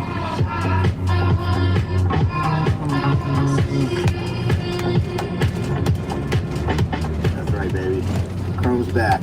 I got these. This is a set of Ray's 57 DRs. They are in, perfect size for the S14, and I am super excited about them. I think they look great. I think they're going to look really good on the car. So I wrapped them in a set of Nexons. These are a 300 treadwear tire. Of course, I could have gone with a grippier tire, but I want something that is going to break traction, relatively easily. So I think these are going to be perfect for sliding the car around, having some fun, while still having some pretty good grip. And they should last a while. So let's put these on the car. And of course, we got the Ray's lugs to match. I've been looking forward to this day for a while.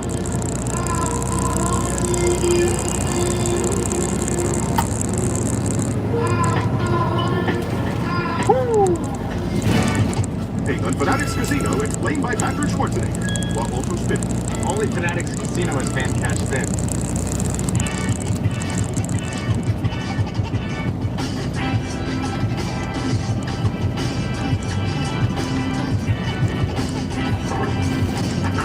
What we're about to do here today is something I've been wanting to do for 5 years, ever since I bought this car. So that means I'm feeling a little pressure. So what does it take to make today successful? What constitutes a successful track day? Well, there's really 3 things. As long as nothing breaks, as long as nothing catastrophically overheats, and as long as I don't put this car into one of those walls, today will be a success. I'm going to start off gently, nice and easy, just kind of feeling the car out, throw it around a little, feel the steering response, feel the angle kit, make sure there's no weird noises, no rubbing, and the whole time I'm keeping an eye on my temperatures. I'm just looking to get up to operating temperature at this point, and then once we're up to operating temperature, we can start to pick up the pace a little bit, as long as nothing's going on yet. Let's go,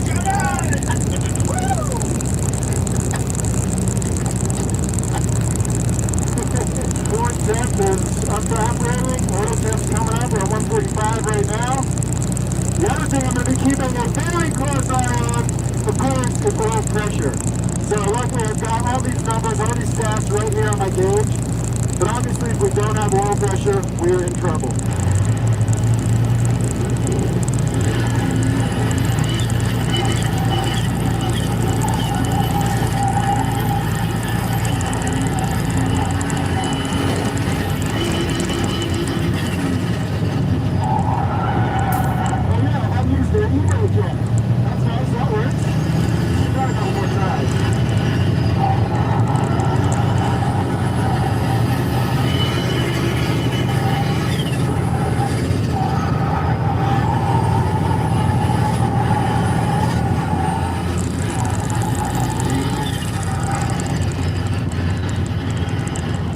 So far, so good.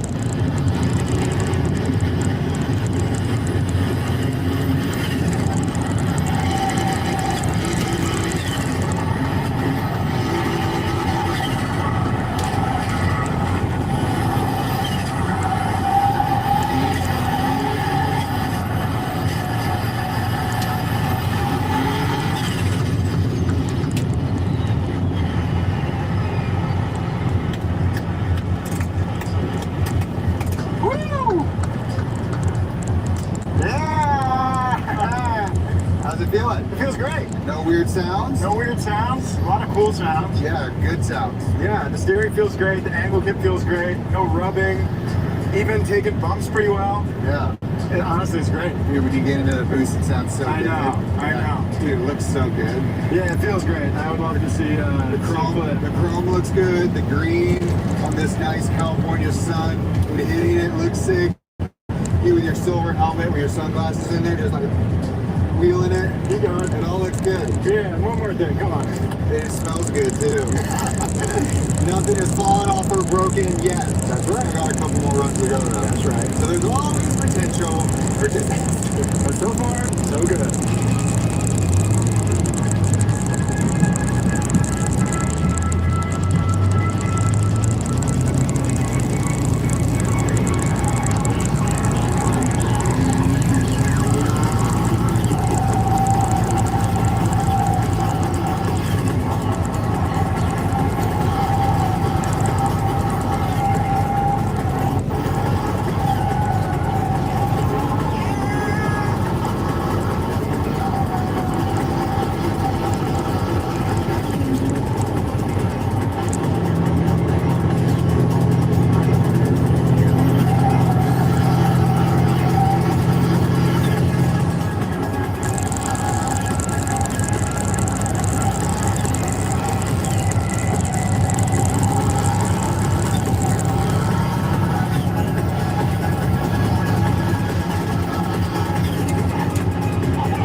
Finally drifting my S14 for the first time.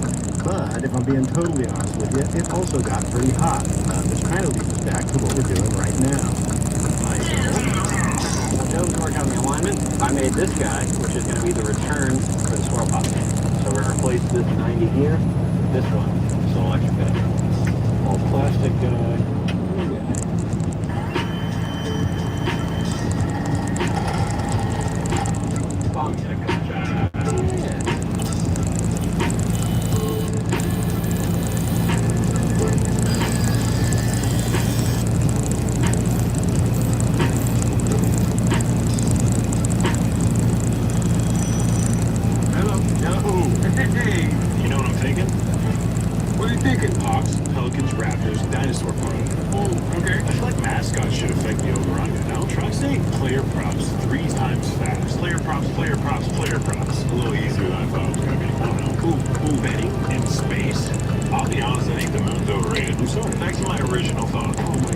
New customers bet $5 and get $200 in bonus bets if you win.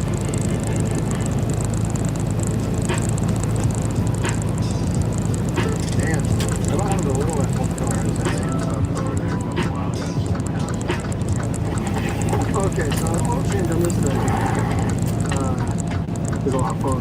This thing holds like 9 quarts of oil, and it comes out quick. The drain's like 8 tight. Okay, here it comes.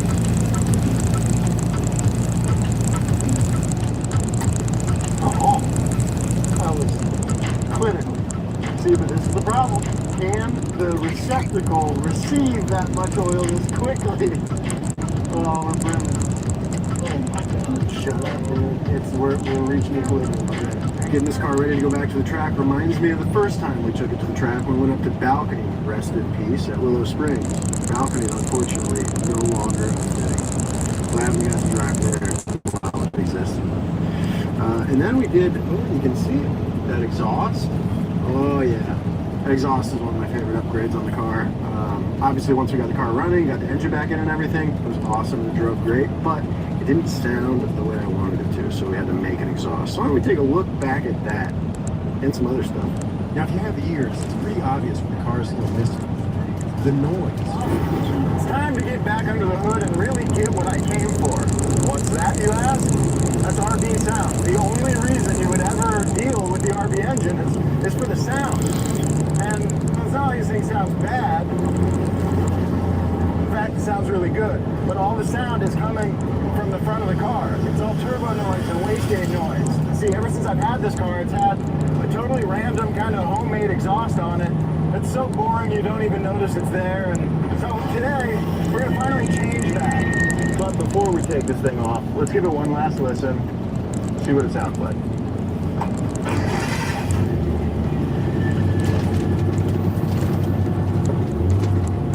Probably doesn't flow the best. It doesn't sound the worst, but it doesn't sound like a whole lot. Especially from inside the car. All you hear is the front. It sounds fine, but I think it's going to get a lot better. And it's going to look a lot cooler. That's all I want. But the first step is always first. You gotta take off the old stuff. Hello, baby. Hello.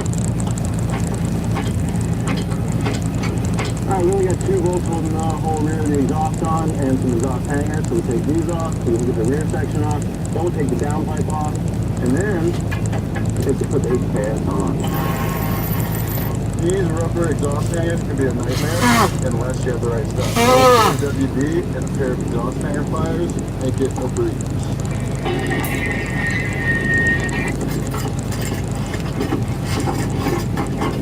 Okay, so here's the downpipe. It's mostly 3 inches. It kind of necks down around this flex pipe. It's kind of been beat up to make some clearance. So we're going to size this up to 3.5 inches and make it flow a little bit better and look nicer. On the HKS, you can see the bends are much more gradual, much more smooth, and this is 3 1/4 diameter tubing with just a canister muffler at the back. So very flow oriented, and it should let some sounds free too. I'd say no. And look at how cool it looks.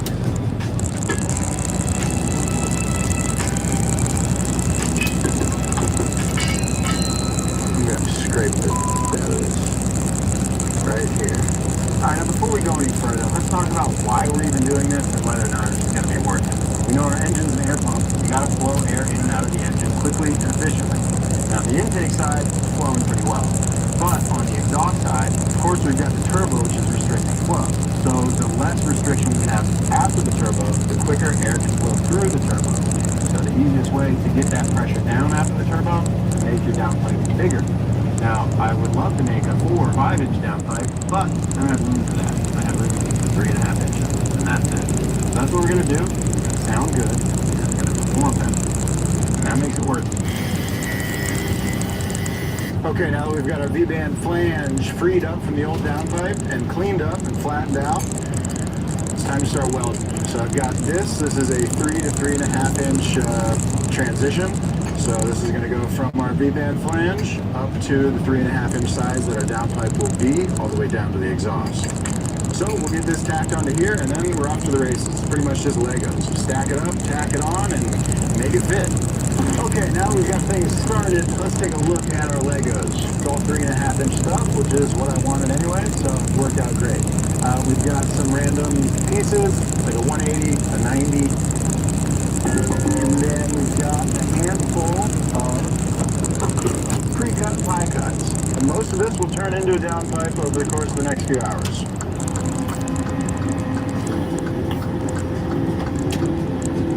You're only good, Papa!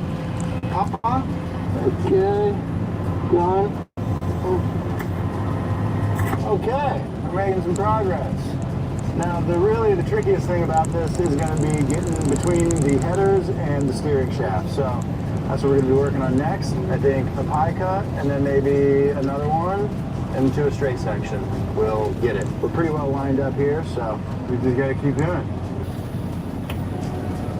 I'm known to be this widely acknowledged iPad kid, but what are you? I'm not an iPad. Alright, she's taking shape. We're turning the corner, we're getting past the tough bit, getting past the header and steering shaft. And with this, we should be just past the steering shaft. Now, another consideration to kind of make along the way is making sure that this thing is like removable and installable. The bigger it gets, the harder that gets, so we'll see. This might ultimately become a 2-piece unit. Not sure yet. Let's see where the exhaust takes me.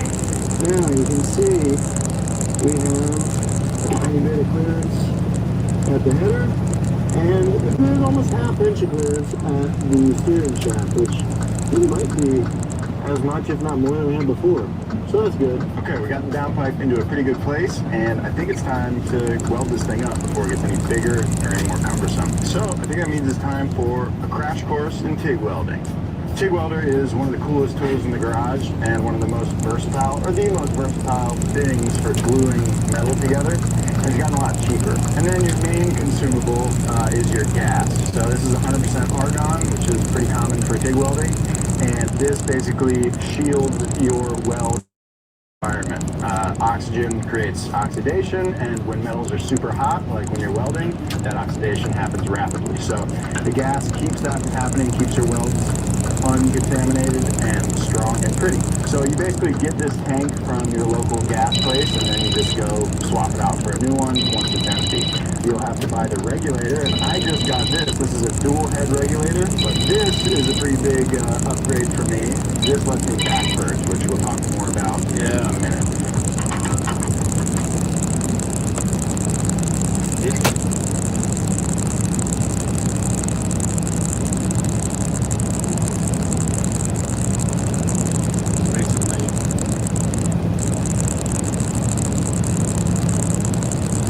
Took a picture of the handicap.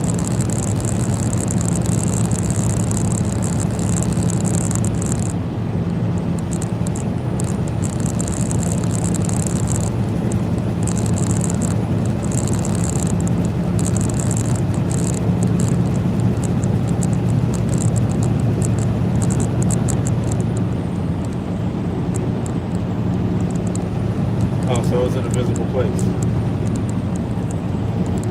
Nice. Good.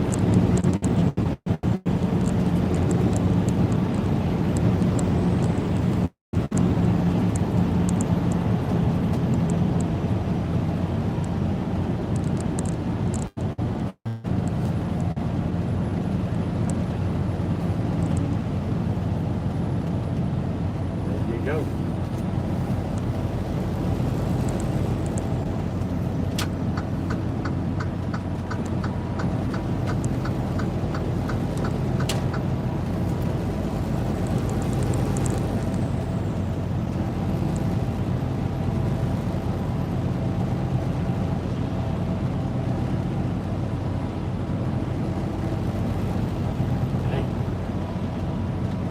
Yep, mouth.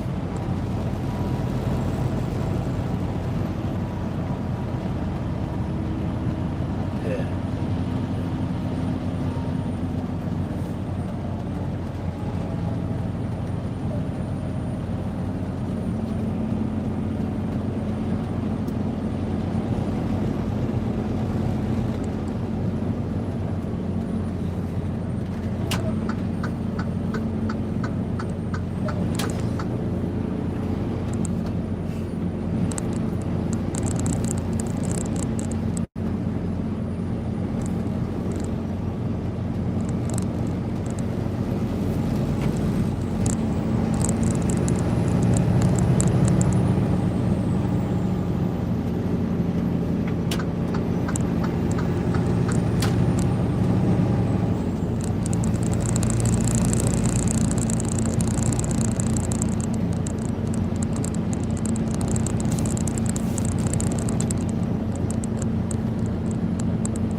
Alright, so the shielding gas protects the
see on this little piece of sheet metal, this pretty color stainless steel weld, that is done with gas, just like you normally would. That's what the backside looks like. All gray and coked up or sugared, that's oxidation. This is stainless steel, so this is going to be a DC operation here. So we've got the welder set on DC, telling it that I've got my remote here. And then one of the most important things, again, involves the shielding gas. So I can set pre and post flow on this TIG welder, which I think you can do with most TIG welders at this point. So I have a 1 second pre-flow, which means that it starts flowing gas for a second before it starts the arc. And then I think I have a 9 or 10 second post-flow set, so that it flows gas for 9 or 10 seconds after I stop welding. And that gives the weld and the tungsten time to cool down and not oxidize. Now that said, you can still oxidize and contaminate even if you have enough post-flow, if you're putting too much heat into your weld. So you want to be kind of, you know, conservative with the heat that you're putting into whatever you're welding in general. I think now we're ready to touch some pedal.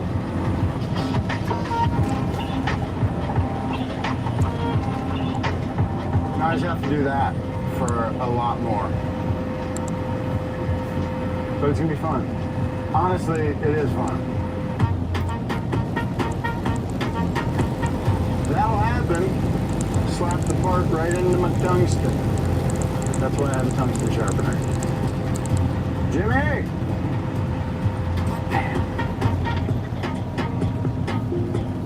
We're close. I think, what do I have? 1, 2, 3, 4 more seams to weld up. And then this section is done. Get back on the car. Keep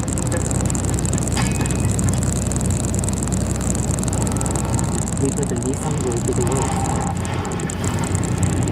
So you get it fast. Nissan, #1 in new vehicle quality.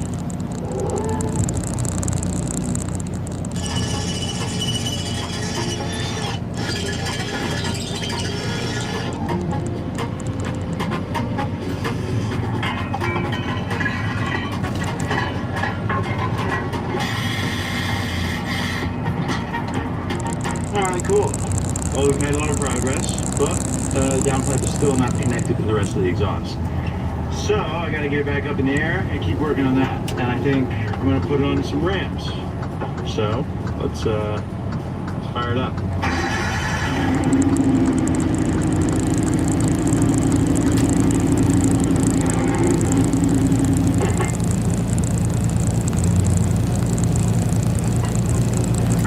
Piece of the puzzle has arrived. This little flexible section that will help us connect the exhaust to the downpipe. So let's get this in there, mark it up, weld it in, and we're done with the fabrication. Then we just gotta wrap it.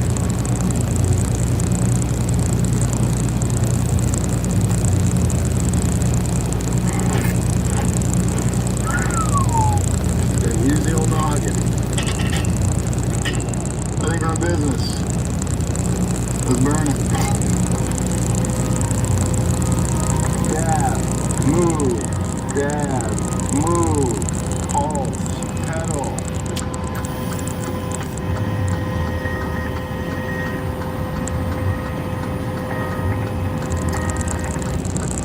Okay, fabrication is officially complete, and I'm pretty happy with the result.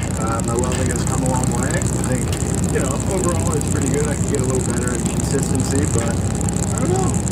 I'm pretty happy with it. I don't think it's going to come apart. And you can see inside, the welds look nice and smooth, not oxidized, thanks to our back purging. So I think this thing's plenty strong. Now it's time to hide it. I'm going to wrap it with some titanium heat wrap I have, and that'll help keep my underhood temps down and keep me from burning myself when I work on it.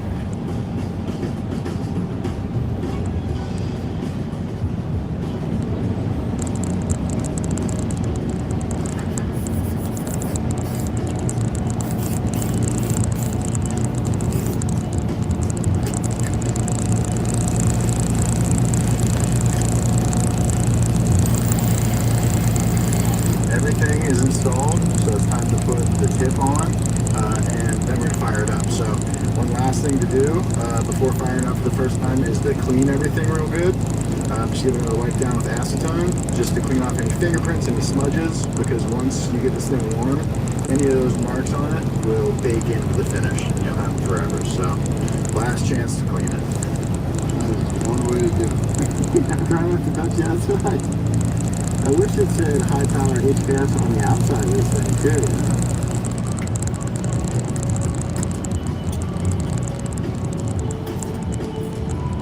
Well, I guess it's time to hear out sound. Fingers crossed. Are you ready? Let's see what we got.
There are a few things on this car that are keeping me from taking it back to the track and shredding some tires. So today, we're going to deal with those few things, then we're going to go back to the track, and we're going to shred some tires.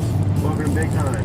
And the first thing we're going to be doing is a classic mod. We're going to be putting a short shifter in this thing. Currently, the shifter in this is just a stock shifter from the early 90s, and Ricky's truck is having trouble starting. He went to AutoZone, where a friendly AutoZone and charges his battery. You may have seen on our previous episode that I recently travelled to country New South Wales to the town of Grafton so I could pick up and save this iconic and historic six-bed car that was built in Sydney in the early 2000s. This is Ford & Mill, and today we are going to run through this car and its modifications in detail. And when I say detail, I mean detail.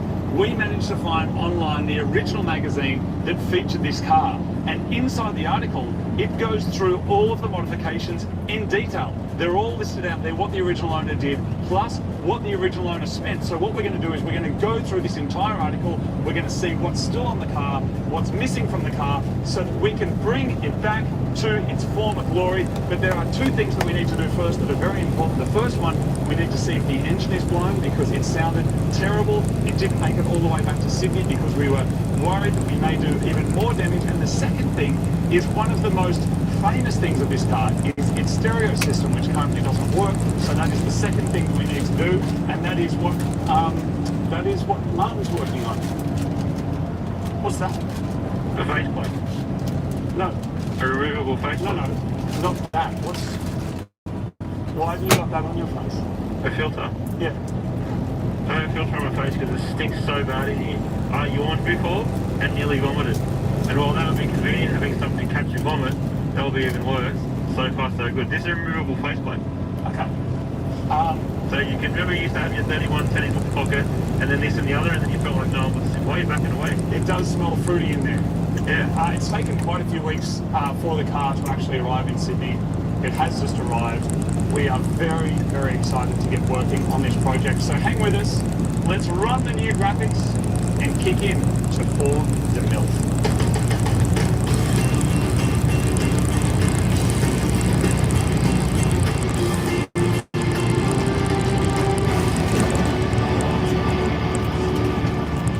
Welcome to another episode of Mighty Car Mods. Today we are going to be diving deep into some intense automotive archaeology to go through exactly what it is that I've purchased. This is Ford & Mill. It's a Supra. I can't actually look at that anymore, Mark.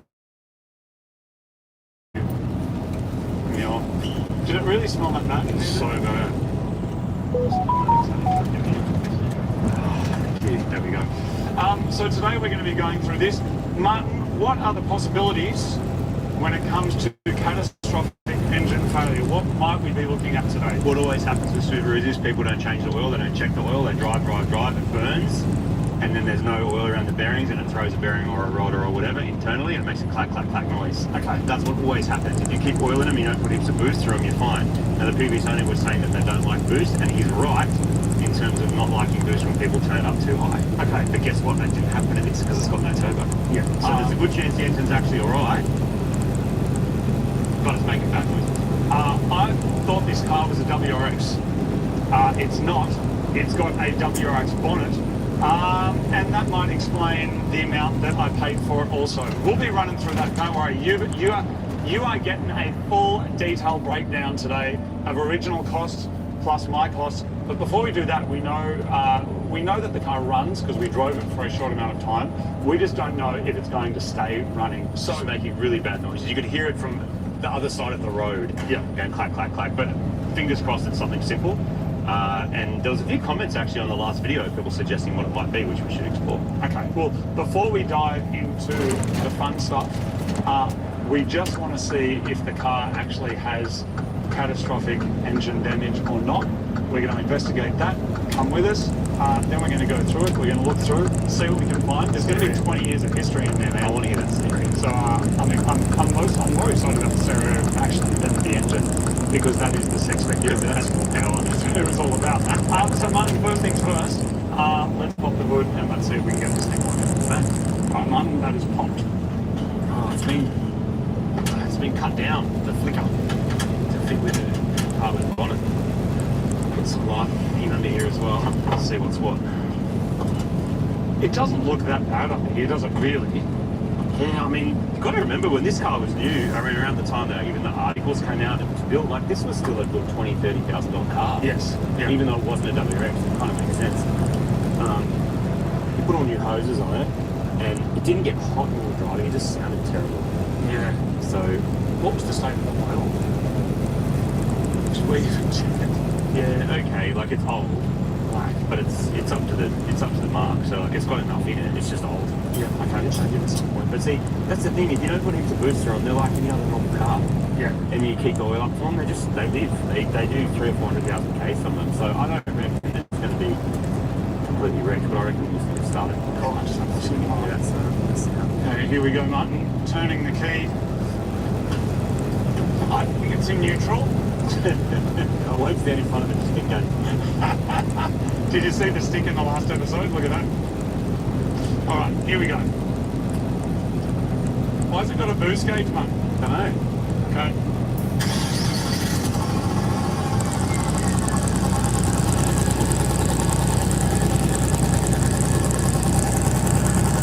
Yeah, you can turn it off. Turn it off. The most interesting comment that I saw on the last video was someone that said when you drove away, or the grass under it was burnt. Yeah.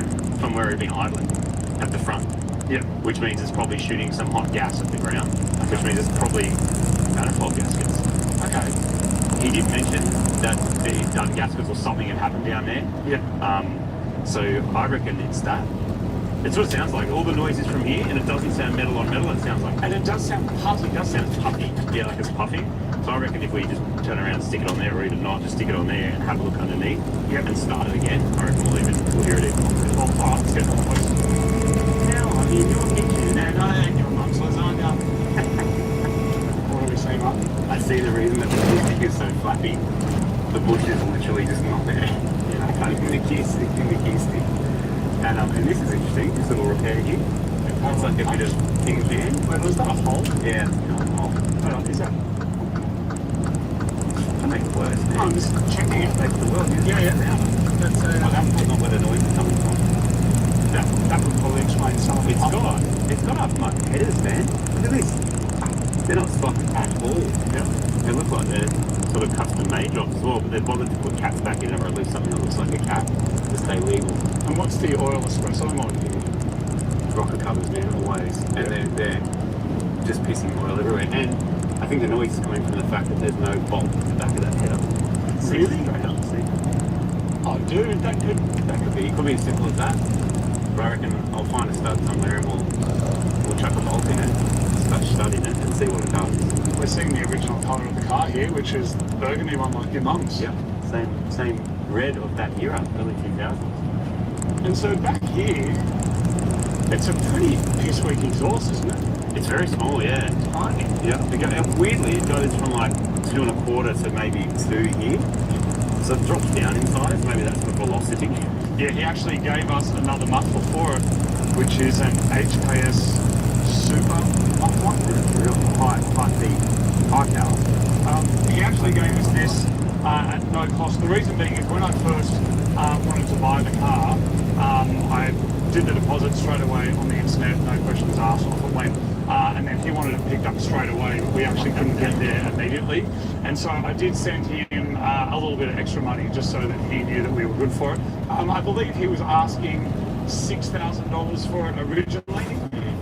We ended up getting the car for $5,000, and then we gave him an extra couple of $100 as well, just because, you know, we said we were going to be coming up a little bit late, can he hold it? And then we also obviously explained to him that we were going to be filming as well, which is an extra little thing. But the magazine will reveal the actual costs spent on this car, so I'm looking forward to go through that. How did the back bar of that muffler? I've never seen that before. It's like the crimped on back part literally got blown off. Yeah, which is weird. It's crazy, and you can tell how low this car's been. Maybe not now, because I guess it's just on fuse springs. But it's pretty low, and you can see how much damage there's been under there. And the repairs here, like you can see all the low spots and speed humps and stuff going through KFC. So much dirty hair hanging around this hole at the back. It's just foul. Yeah, and a whole lot of oil leaks. So nothing out of the ordinary for an EJ of this era. But I reckon if we hold those headers on properly, and maybe it might be a new gasket possibly. Yeah. I reckon we might get rid of a lot of that noise, but the exterior max leaking. Should I start it and we see if we can actually feel some puffing from there? Yeah, I reckon. Alright, Mum, turning the key. Yeah, done her up.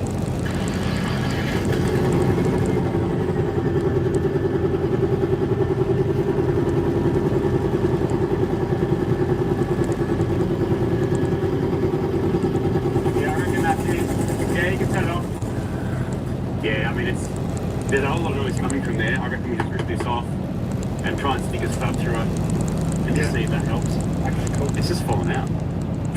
Alright, well, it's a couple of 12mm I was about to bolts. say I'll undo all these clips, but it's not clips, it's cable ties, so I'll cut those cable ties. So what we're going to do, we're going to see if that is kind of fixes the problem, which will be amazing. Then we're getting onto the stereo and the archaeology. I'm very excited.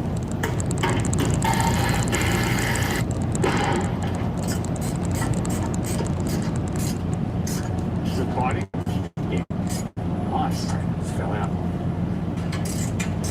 Not that one.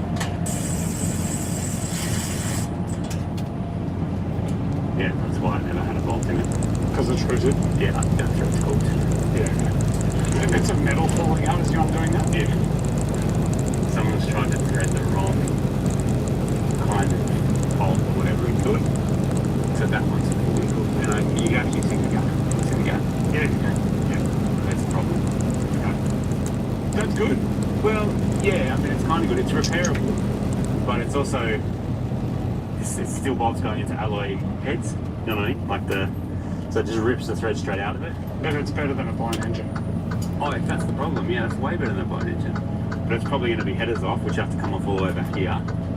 And then at least we know what we're dealing with. If it's that and a couple of oil leaks, man, that's pretty good. Yeah. Especially that we're just going to chuck a turbo on this and not actually put a rescue motor in. So just a single can turbo dude all day. Nah, it's good. Oh, no, is it double? No, it's single. Yeah, dude, these are single overhead cam ones. Yeah, okay. Let's move on to the stereo system. I have a number of memories of working on sex-spec cars. One of them was the time that Marty actually hoisted up my car on the side skirts. Remember this? Dude, what's the deal? That's not the jacket quad, you... Oh, you broke it. I did. You did break it. You... What happened? You didn't put your hoist arms on properly. What is wrong with you, man? You need to put them further in, dude. No, you need to put them further in. Don't touch it. Put it further in.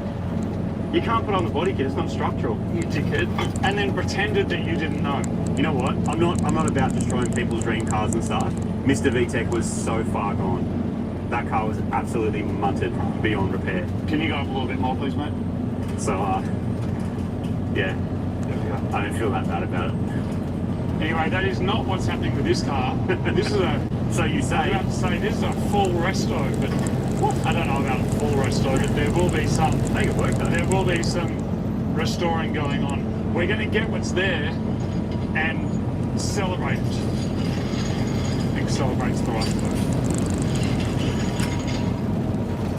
But that is, explained by Patrick Schwarzenegger, while also spinning. Only Fanatics Casino has fan cash spins, a game that lets you spin for free every day. New customers deposit with your $10, get 1,000 free spins on Thousand Robbers Bigger Big Money on live games. Fanatics Casino, America's fastest growing online casino. All right, Martin, I think it's time to begin story time. Yeah, I want to see the magazine. I want to see what's in this bag of yours. Let's start going through the magazine. We will go through the car. We will have then a running list of what we have, what we need to get, and try and replace things that we don't have already. Plus, did you work on this car back in the day? Was this your car? Feel free to reach out in the comments. All right, Martin, this is it. Story time. I don't have to go back inside the car, do I? No, we're going to be spending a little bit of time in there, actually. Got any more pod filters? All right, it's time for the main event. This here is Hot Fours and Performance Cars magazine. This is the issue from July 2007. This was a massive magazine back in the day. So you had this magazine, there was Ignition DVD, there was Fast Fours. There was Fast Fours like as well. Wheels and Motor, which are like the serious magazines for new cars. Yes. And funnily enough, this whole industry of magazines is kind of what turned into YouTube. Yeah. Now people just aren't doing it for print anymore because people don't have attention span for print, and then went to YouTube, and now people don't have to. Definitely these kinds of magazines, particularly ones over in the UK and America, there's a lead vehicle specialist for those films. They said they would obviously draw inspiration from the scene. Was the scene. I do want to also just do a quick disclaimer that this magazine is 20 years old, and as such, times were a little bit different then. These kinds of magazines don't really exist anymore. The kinds of magazines where there's, bikini girls and stuff like that in there, the cars. It was a different time and place. I think it's kind of interesting for us to go through it and see where it was at. These words are not ours. It's just what is in the magazine, and I thought it's a good way to go through the magazine. So I kind of like the fun of it though. I like the cheekiness and the fun of it. Yes. Like it was kind of taken seriously, but also not. Look at it. Just look at it. So here's the opening line. It says, "Wicked Wagon, the MILF Hunter. Dishing up 20s, great grenade trim, and one of the craziest enclosures we've ever seen. Ford and MILF is one wagon. Fine. No. All right. The art of hunting the elusive MILF." That's MILF, not GILF. It says, "It's fast becoming something of a lost art thanks to the modern woman." And the reader, can we read it? Can they even say that anymore? I don't know, man. I don't think you can. Maybe I'm just going to skip through a little bit. Funny. Do you want him to skip through it or not? Yeah. I know the answer. The answer is do not skip a thing. Okay. But see, the thing is, the reasoning being that if you're trying 2026 filter, you need to, if you're a prospective suitor of the older lady. See, now I feel like I've got I'm just going to read what it says. I'm going to read what it says. The reasoning is that prospective suitors need to be attentive to the offspring of the mums before any funny business can occur. You see, you need to reel in the little nippers first and then go for the big mama. It's got funny, Okay, if you want to pull in the yummy mummies, driving around in a giant Happy Meal toy is a pretty good way to start. 20-year-old is his name owner. He's a 20-year-old owner. Yeah. Although he initially thought the RX, he initially bought the car for family purposes, the urge to splurge has led to what is undeniably the ultimate shag and wagon. Once I started, I said to myself, I'm going to do this. I'm building a car for front cover.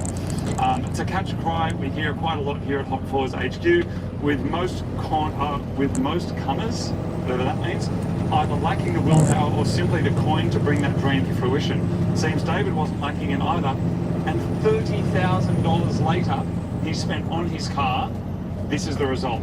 These are like 35 grand new, and if it's an RX, that looks like the highest spec one. And so he spent another 30, so we're talking $65,000. The RX was the one you bought that looked like a Rexy, but wasn't. Like, so still had body kit, no scoop, right? But it had like side skirts, like it had the similar seats, I think, to Rexy's as well. Yeah, okay. So taking a quick peek, it's easy to see that most of the MILF Munchers mojo. You can do it, can't? No, I believe in you. Can you do it? Yeah, I'll do it. Taking a quick peek. Taking a quick peek. Taking a quick peek, it's easy to see that most of the MILF Munchers mojo comes in the respray carried out by Two Sus. Is this by Two Sus? Oh yeah, there's a giant sticker down the side that says it's by Two Sus. You may have seen that. That is the same shop that did Twisted. Yep. And in terms of checking it as we go, most of the respray is still here. We're missing a front lip, but we'll get that when we get to the body kit part. Underneath you, Martin, and this is what the previous owner had told me, he couldn't get registration because he said a forklift time went through here. How does that happen? How do you reckon a forklift goes through it? This was an accident. But so that was repaired for Rego, and then this here as well. So Two Sus, you want to see more Two Sus painted cars? Go watch our auto salon coverage from 2010. It's full of Two Sus. And of course, they did Twisted, but a lot of other cars were not about Twisted, which was a popular car. And they were always notable because they always had the sticker. That was part of it. All right, so the interior work, thanks to trim technicians and interior designers, lilac, purple, they're the colours of the MILF's natural habitat. And so what better choice could there be to re-trimming a MILFmobile? Yes, although you might instantly link milk to milk, the owner decided to take the colour departure inside by decking out the entire interior in Grimace Guts purple. It is Grimace Guts purple. That is still there. The inside the doors. Grimace is like a McDonald's toy, right? A purple guy. Right, purple, yeah. He's like, right up in it. It's looking a bit dirty and a bit filthy, and there are some like substantial white stains in the back area as well. I actually agree with the next one. It works like a charm and is indeed a welcome change from the constant stream of peanut butter trim jobs that infest our inbox. You know how so many show cars this year was cream?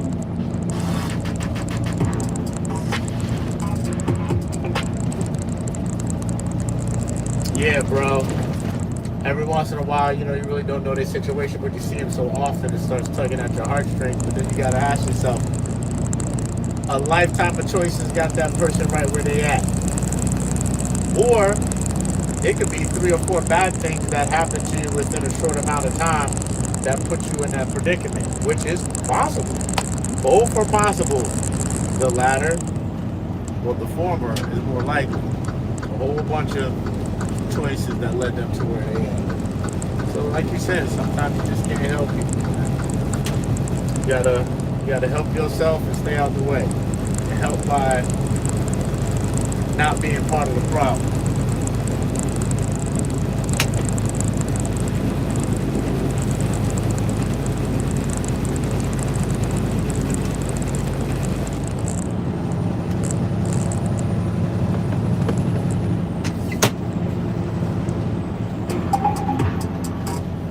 Jobs that infest our inbox. You know how so many show cars this year was cream? White and cream leather? And they say it's a colour that symbolises passion, and trust us, there's plenty of that to be had when you're on the prowl in this thing.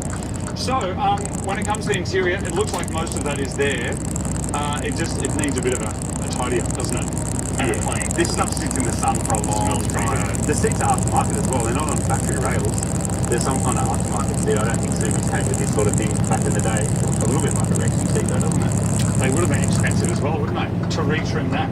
Well, the retrim would have cost thousands and thousands of dollars. But what a cool gig that would have been. Yeah. You know, here's a car that's only a couple of years old. Don't just change some stuff like now you might carbon fibre or wrap some stuff. It's like go to town. Do your best. I really think that's the only thing missing. Those skills are kind of gone.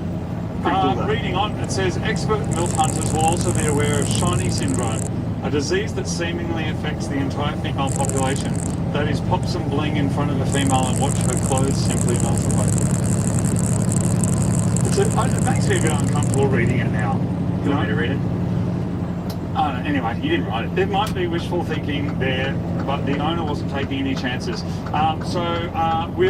know what? I'm going to start paraphrasing. Let's just move through this. The rolling jaws of this car were 20 times 8-inch Cruz K28s. Gone. Well, it's really gone. I wonder where they are. So we need to find something or equivalent. Yeah. Together with the monster slam fence, the slam fence is just springs, right? Low springs, I think the King Springs super lows. You'd be hard pressed to find a wagon artery clogging fatness. Yeah. The exterior is a long way away from what we've dubbed showroom gloom here at Hot Fours. Deep shaded light orange. The colours thanks to Sus, which is right. There are lots of different cover colours. Does it say what the colour's called anyway? They said it's blood orange like a Moroccan sunset. But I don't know what the colour is, but we'll have to find out because we've got to paint. Yeah, and it does do some painting. It does have a bit of oil in it, but that often gets burnt off by the sun. It's interesting that they didn't mask up anything when they were doing this. Like they just. You mean that or the original respray? Well, all of it, because the original respray, there's a lot of overspray in the engine bay, isn't there? Engine bay, and also on all the rubber trims, and all down through here as well. We have another term we've been coined here called swooping. It is. I'm not reading that one. Swooping. You can look that up. It's the. Oh, okay, no, I'm not doing that one. There's also they've added a list of the top 10 MILFs. I'm not reading that one either. All right, what else have we got? I think this collides hay. Okay, so here we go. Considering its ride height far akin to that of a street luge, it's dropped 3 inches on the front and 3.5 inches on the rear, courtesy of the weather, it says. Okay, cool. Which is interesting. Back in the day. Still, bug-eye and beautiful. It's more than up for a bit of friendly neighbourhood sightseeing.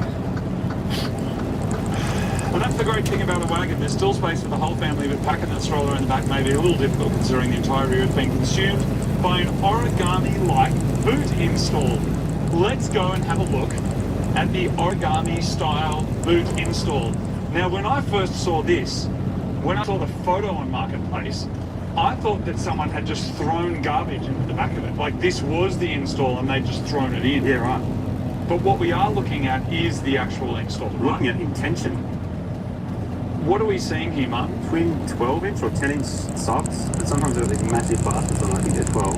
That's obviously some light. And it's obviously like a big sub-enclosure thing that goes that way that's sunk in. Like it's very creative. I mean, it's all just made with MDF. You know what I mean? Like just MDF with stuff stuck on it, see? Martin, let's do a quick checklist, please. It says, just like the enclosure itself, the brand mix is a big crazy. A Pioneer 4-channel. See that in there? Yep, over there. A JBC 4-channel. There you go.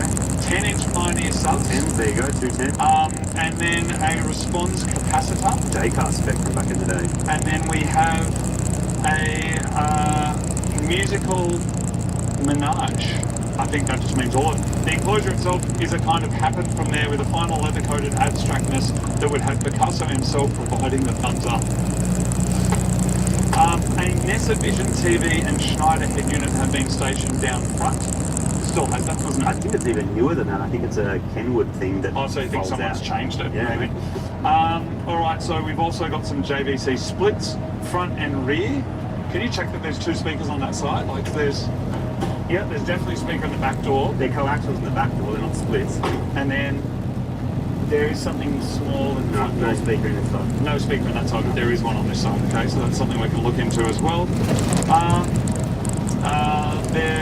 There were a few problems with the build, which was indeed testament to everyone involved and quite opposed to the typical blue 4 engines resprayed for thrice response that we usually get from cover cars. Thanks.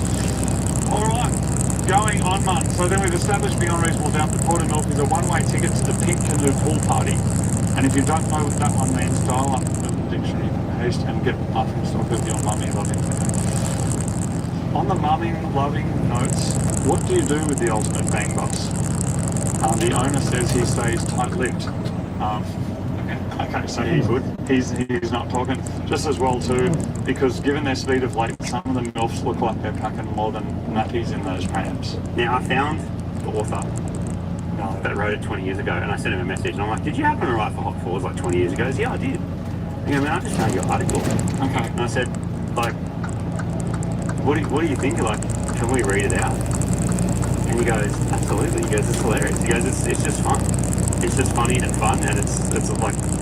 And I think also back in the day, sometimes it was hard to get in from, and so multiple writers and editors would go through. Because like, how do you fill this many pages? I mean, you have the photos, of course. Because if someone rocks up with a car and says, yeah, my car is orange and purple and it's got an EJ. Yes. So you got to make fiction out of that. Yeah.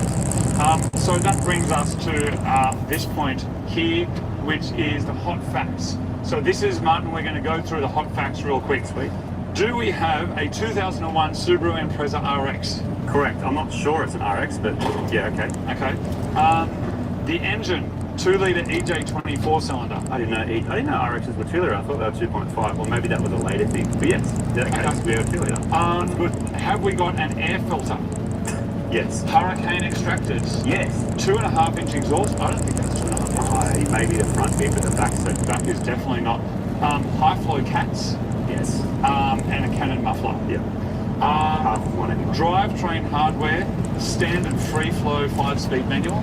Yep, and it's got the dual range. I added the word free flow to it. Which is dual range as well. So these ones you could just for your off-roading. Towing. Lowered, yes it is, but I reckon we could probably redo that aspect of it. Probably. Alright, here we get some paint info as well. Rolling stock, we don't have the 20 by 8-inch Crows K28 wheels. Bodywork, custom orange and gold pearl, custom body kit, carbon fibre bonnet and lipped guards.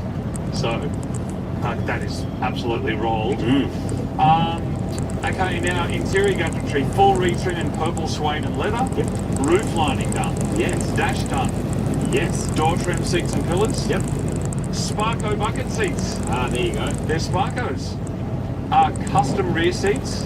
Yep. And blitz gauges in A-pillar. Yep, including a boost gauge. Man, we've got a lot of components. TV, Schneider head unit, Pioneer fortune lamp flight. We went through all of that. Fortune lamp flight splits, rear 2 subs. Special thanks, and then he thanks the different people from Tucson Resprays for interior designs, and then a bunch of other people there that are his mates. So imagine a feeling when this has got finished, you go back to the paint shop and your retrim's done, and you go and cruising with your mates. Like I don't have to think I remember it because this is like squarely in my 20s. Yes. And you've probably seen it. Like you just every 5th car on Saturday night was something a bit out there. Yeah, it's chromies or whatever.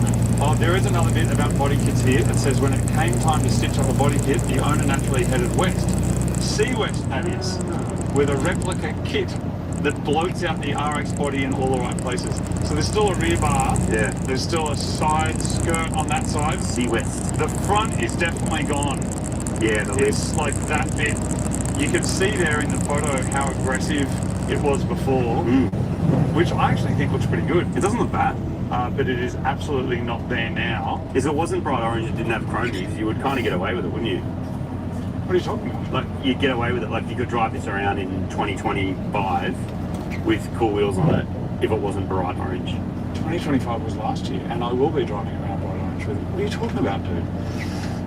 Anyway, of course, getting a Boxer to bark the right notes ain't a hard exercise either. And for the task of providing mechanical music, full exhaust system complete with hurricane extractors, we went through all of that stuff. Yep. So there it is. I would like to try and get the stereo working. Yeah.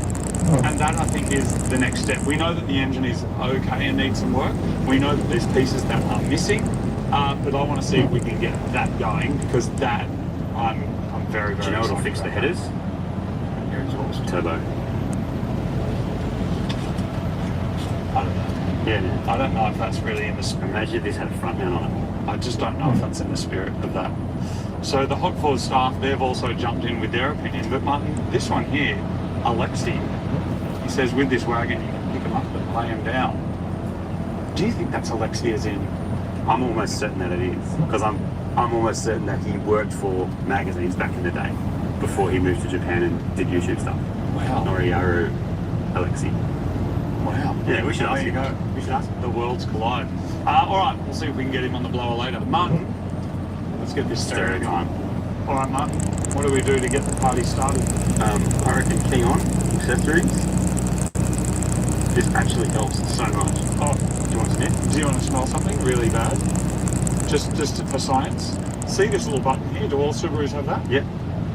Smell inside this cavity here. Like, actually just have a little smell for science. What is that? I don't know. This legitimately helps. I'm actually quite surprised. Yeah. Anyway, all right, let's get the party started. Martin. Accessory. See the actual. Oh yeah, we've got a light here.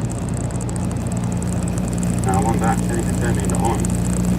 Don't want to waste that battery. Okay. Now what do we do? Because that's open close. See it'll open. Is that button do? No, open close. Is that button do? No, it's not powered on anymore though, see? Yeah, but you're not an accessory anymore. You just said turn it back on. No, on the accessory. It was on accessories. Oh, now open. Hey, here we go. Monitor with DVD receptor. Dude, look at that. Wired touchscreen control. When that came out, your mind would have been pretty blown, I reckon. Disconnected. Disconnected. But it tells you. That's fancy. Disconnected cable found. Please confirm a connection line. So it's missing some power or some signal or something. Well, not power because it's turned on, right? Yeah, but it's also got to trigger the amps. Now you got power to the stereo. Then you big power down. We've got to have a look on the bonnet first. Do you want to just check behind the head unit if there's something that's meant to be plugged in that's just not even there though? I reckon you can have a look. There's a bit of wiring dangling behind it, but I mean, there's stuff up here that's not connected. Oh, there's a lot of stuff back here. What appears to be the main power wire for some part of the stereo is just not connected at all. There's a lot of just electrical tape here, dude. Yeah, let me do this one first because it seems like the most obvious. It's just flicking on and off as well. Like the head unit is cycling on and off. Yeah. It smells like burning, doesn't it? Can you cop that like electrical smell? Yeah, but it smells like a fish and chip shop. You know what I mean? I reckon it's like this. Oh. Look.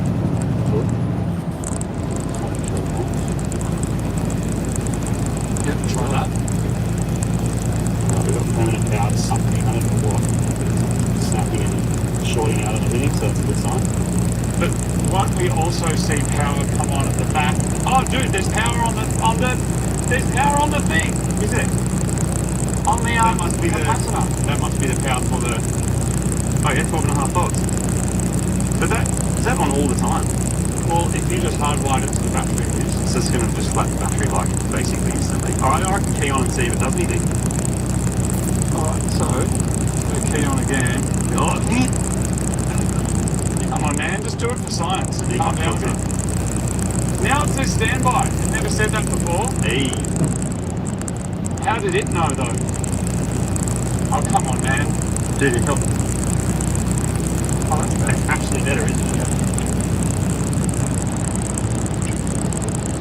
Stand by. Pretty good that it Here we go. Oh, dude. Is there... Tune it, DVD, video, that's all you get. Well then, tune it. But where's volume up again? Oh, I can hear... There's noise at the back. Front's doing much. Dude, we've got to get music into this thing. Let's get some music into volume up there. Where's the volume? Or is it this? No, volume's here. Oh, just died. Yeah, there's something wrong with it. Or we're blind fuses or something. That still works weirdly. What about unit? Just click on again. Well, do you know what? We need to get a disc. Have you got any CDs? I can burn you one. Alright, so I've busted out some retro tech. This laptop is from 2007/2008, which is when we started Mighty Car Mods, and actually the first episode of Instam was edited on a laptop exactly the same as this one, which is kind of hilarious. Anyway, the only way it's going to work for us to get music into that car is to burn a CD. Now I know some people love retro tech now, they're all into their like old digital, oh you found something? You know people into those digital cameras, like they want the old school AA battery SD card, yes. 2 or 3 megapixel cameras. They're expensive now. Yeah. They're expensive. This is the same sort of era of retro tech, I guess, and we're going to need to burn a CD, and this was how you had to do it back in the day to get music into your car. Except if you wanted to sell this for more money now, you'd release a current laptop with like cheap components and sell it for as much as a new one and just say we're limiting the amount of technology you can access. Yeah, correct. Look at this. What does it say? Requires QuickTime 755 or later. I'm willing to bet not only can you not get that anymore, but I don't even reckon that exists. Watch. Does the internet work? Yeah, Wi-Fi will work on it, but Apple.com, this won't work, I bet you. Apple.com, QuickTime. Yeah. So that's a big fat no. Oh, no, doesn't work. It won't work. We'll have to find, there's other ways, Give me a minute, I'll work it out. I've got a song on a stick. Yeah, put your stick in, let's see. See if we can at least get it into the computer and then we'll work out how to get it onto a disc. And I have a spindle of discs that I found on the stairs that I reckon has been there for about 10 years. Do you remember they were printable, but so printable ones were fancy because before then you had to print on a sticker. Yes. And then you stuck the sticker on top. You remember you'd buy a little stamper, there was a spindle down the middle and you'd stamp on top of it. Yeah. And then sometimes the sticker would come off and destroy your system. And you know what? All the music from Mighty Car Mods back then, we used to burn and print just at my house, and then we'd send it out. Same with the DVDs. Season 1, 2, 3. I think season 1 to 3 was like done this way, and then 4 onwards we managed to get them printed. And on the desktop there, it says Mighty Car Mods Episode 1. Look at that. There it is. That's cool. Cool. Episode 1 right there. Look at that. Anyway. Hey, can't you? I feel like you could do this from your desktop. Can you? No, like close that. You might click that.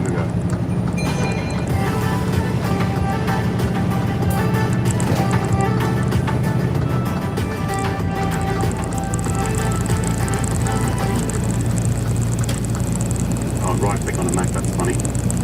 And now though, I feel like there was a way of doing it. No, you're right. There was some way on Bluetooth. What? This is old school stuff. Maybe you had to put a disc in. Oh, dude, you could put a blank disc in and drag it onto the disc. No, you couldn't. I think you could. No, you couldn't. Dude, that's as long as it was an AIF file, but I think that's a web file.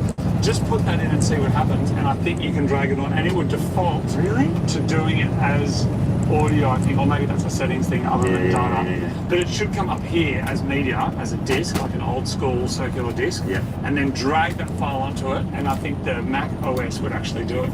There you go. Maybe you gotta go to disk utility. Yeah. Dude, this is exciting. Oh, burn. Yeah, but we can't burn the audio file. Why not?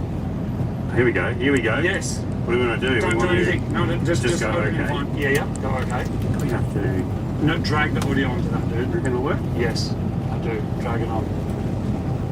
Yep. Okay. It's on there now. Click burn. And then click burn. Recordable CD, but I don't know if it's a. I don't know if it comes as a data file or what. Dude, it's gonna work. Just give it. No, just do. Yeah, go. Yeah, I don't know if that's an audio file or not, or a data thing. But you know what? We'll try it in the currency. Retro check.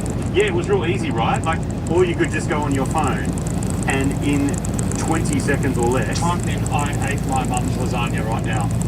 I ate my mum's lasagna. Your mum's lasagna? What? Not my actual mum. There it is. Right there. Like, what's easier? And now you can just Bluetooth that to anything. You know what I mean? Yeah. And it sounds better too. So let's try it in the car. We need the CD to do it in the car, so let's get the CD. I think it's burning in real time. I used to have a CDR audio.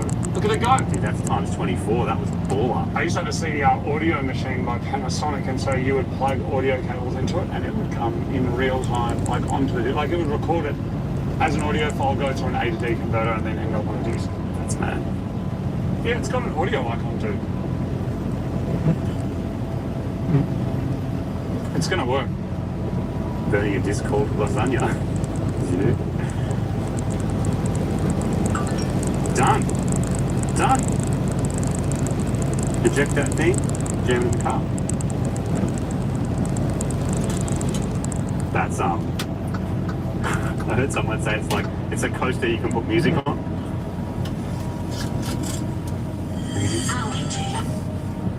Ah. Come on. I reckon just don't touch it.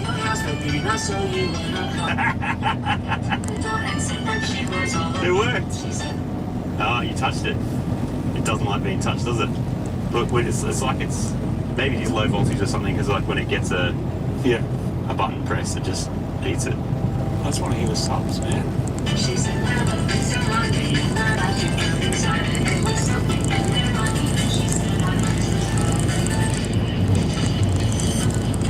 Yes! As soon as you touch it, it dies, dude. It won't volume up anywhere past that, unfortunately. That's what you're stuck with. I'll leave it alone. Tonight's not just another night. You've got the all-new Caesar's Palace Online Casino.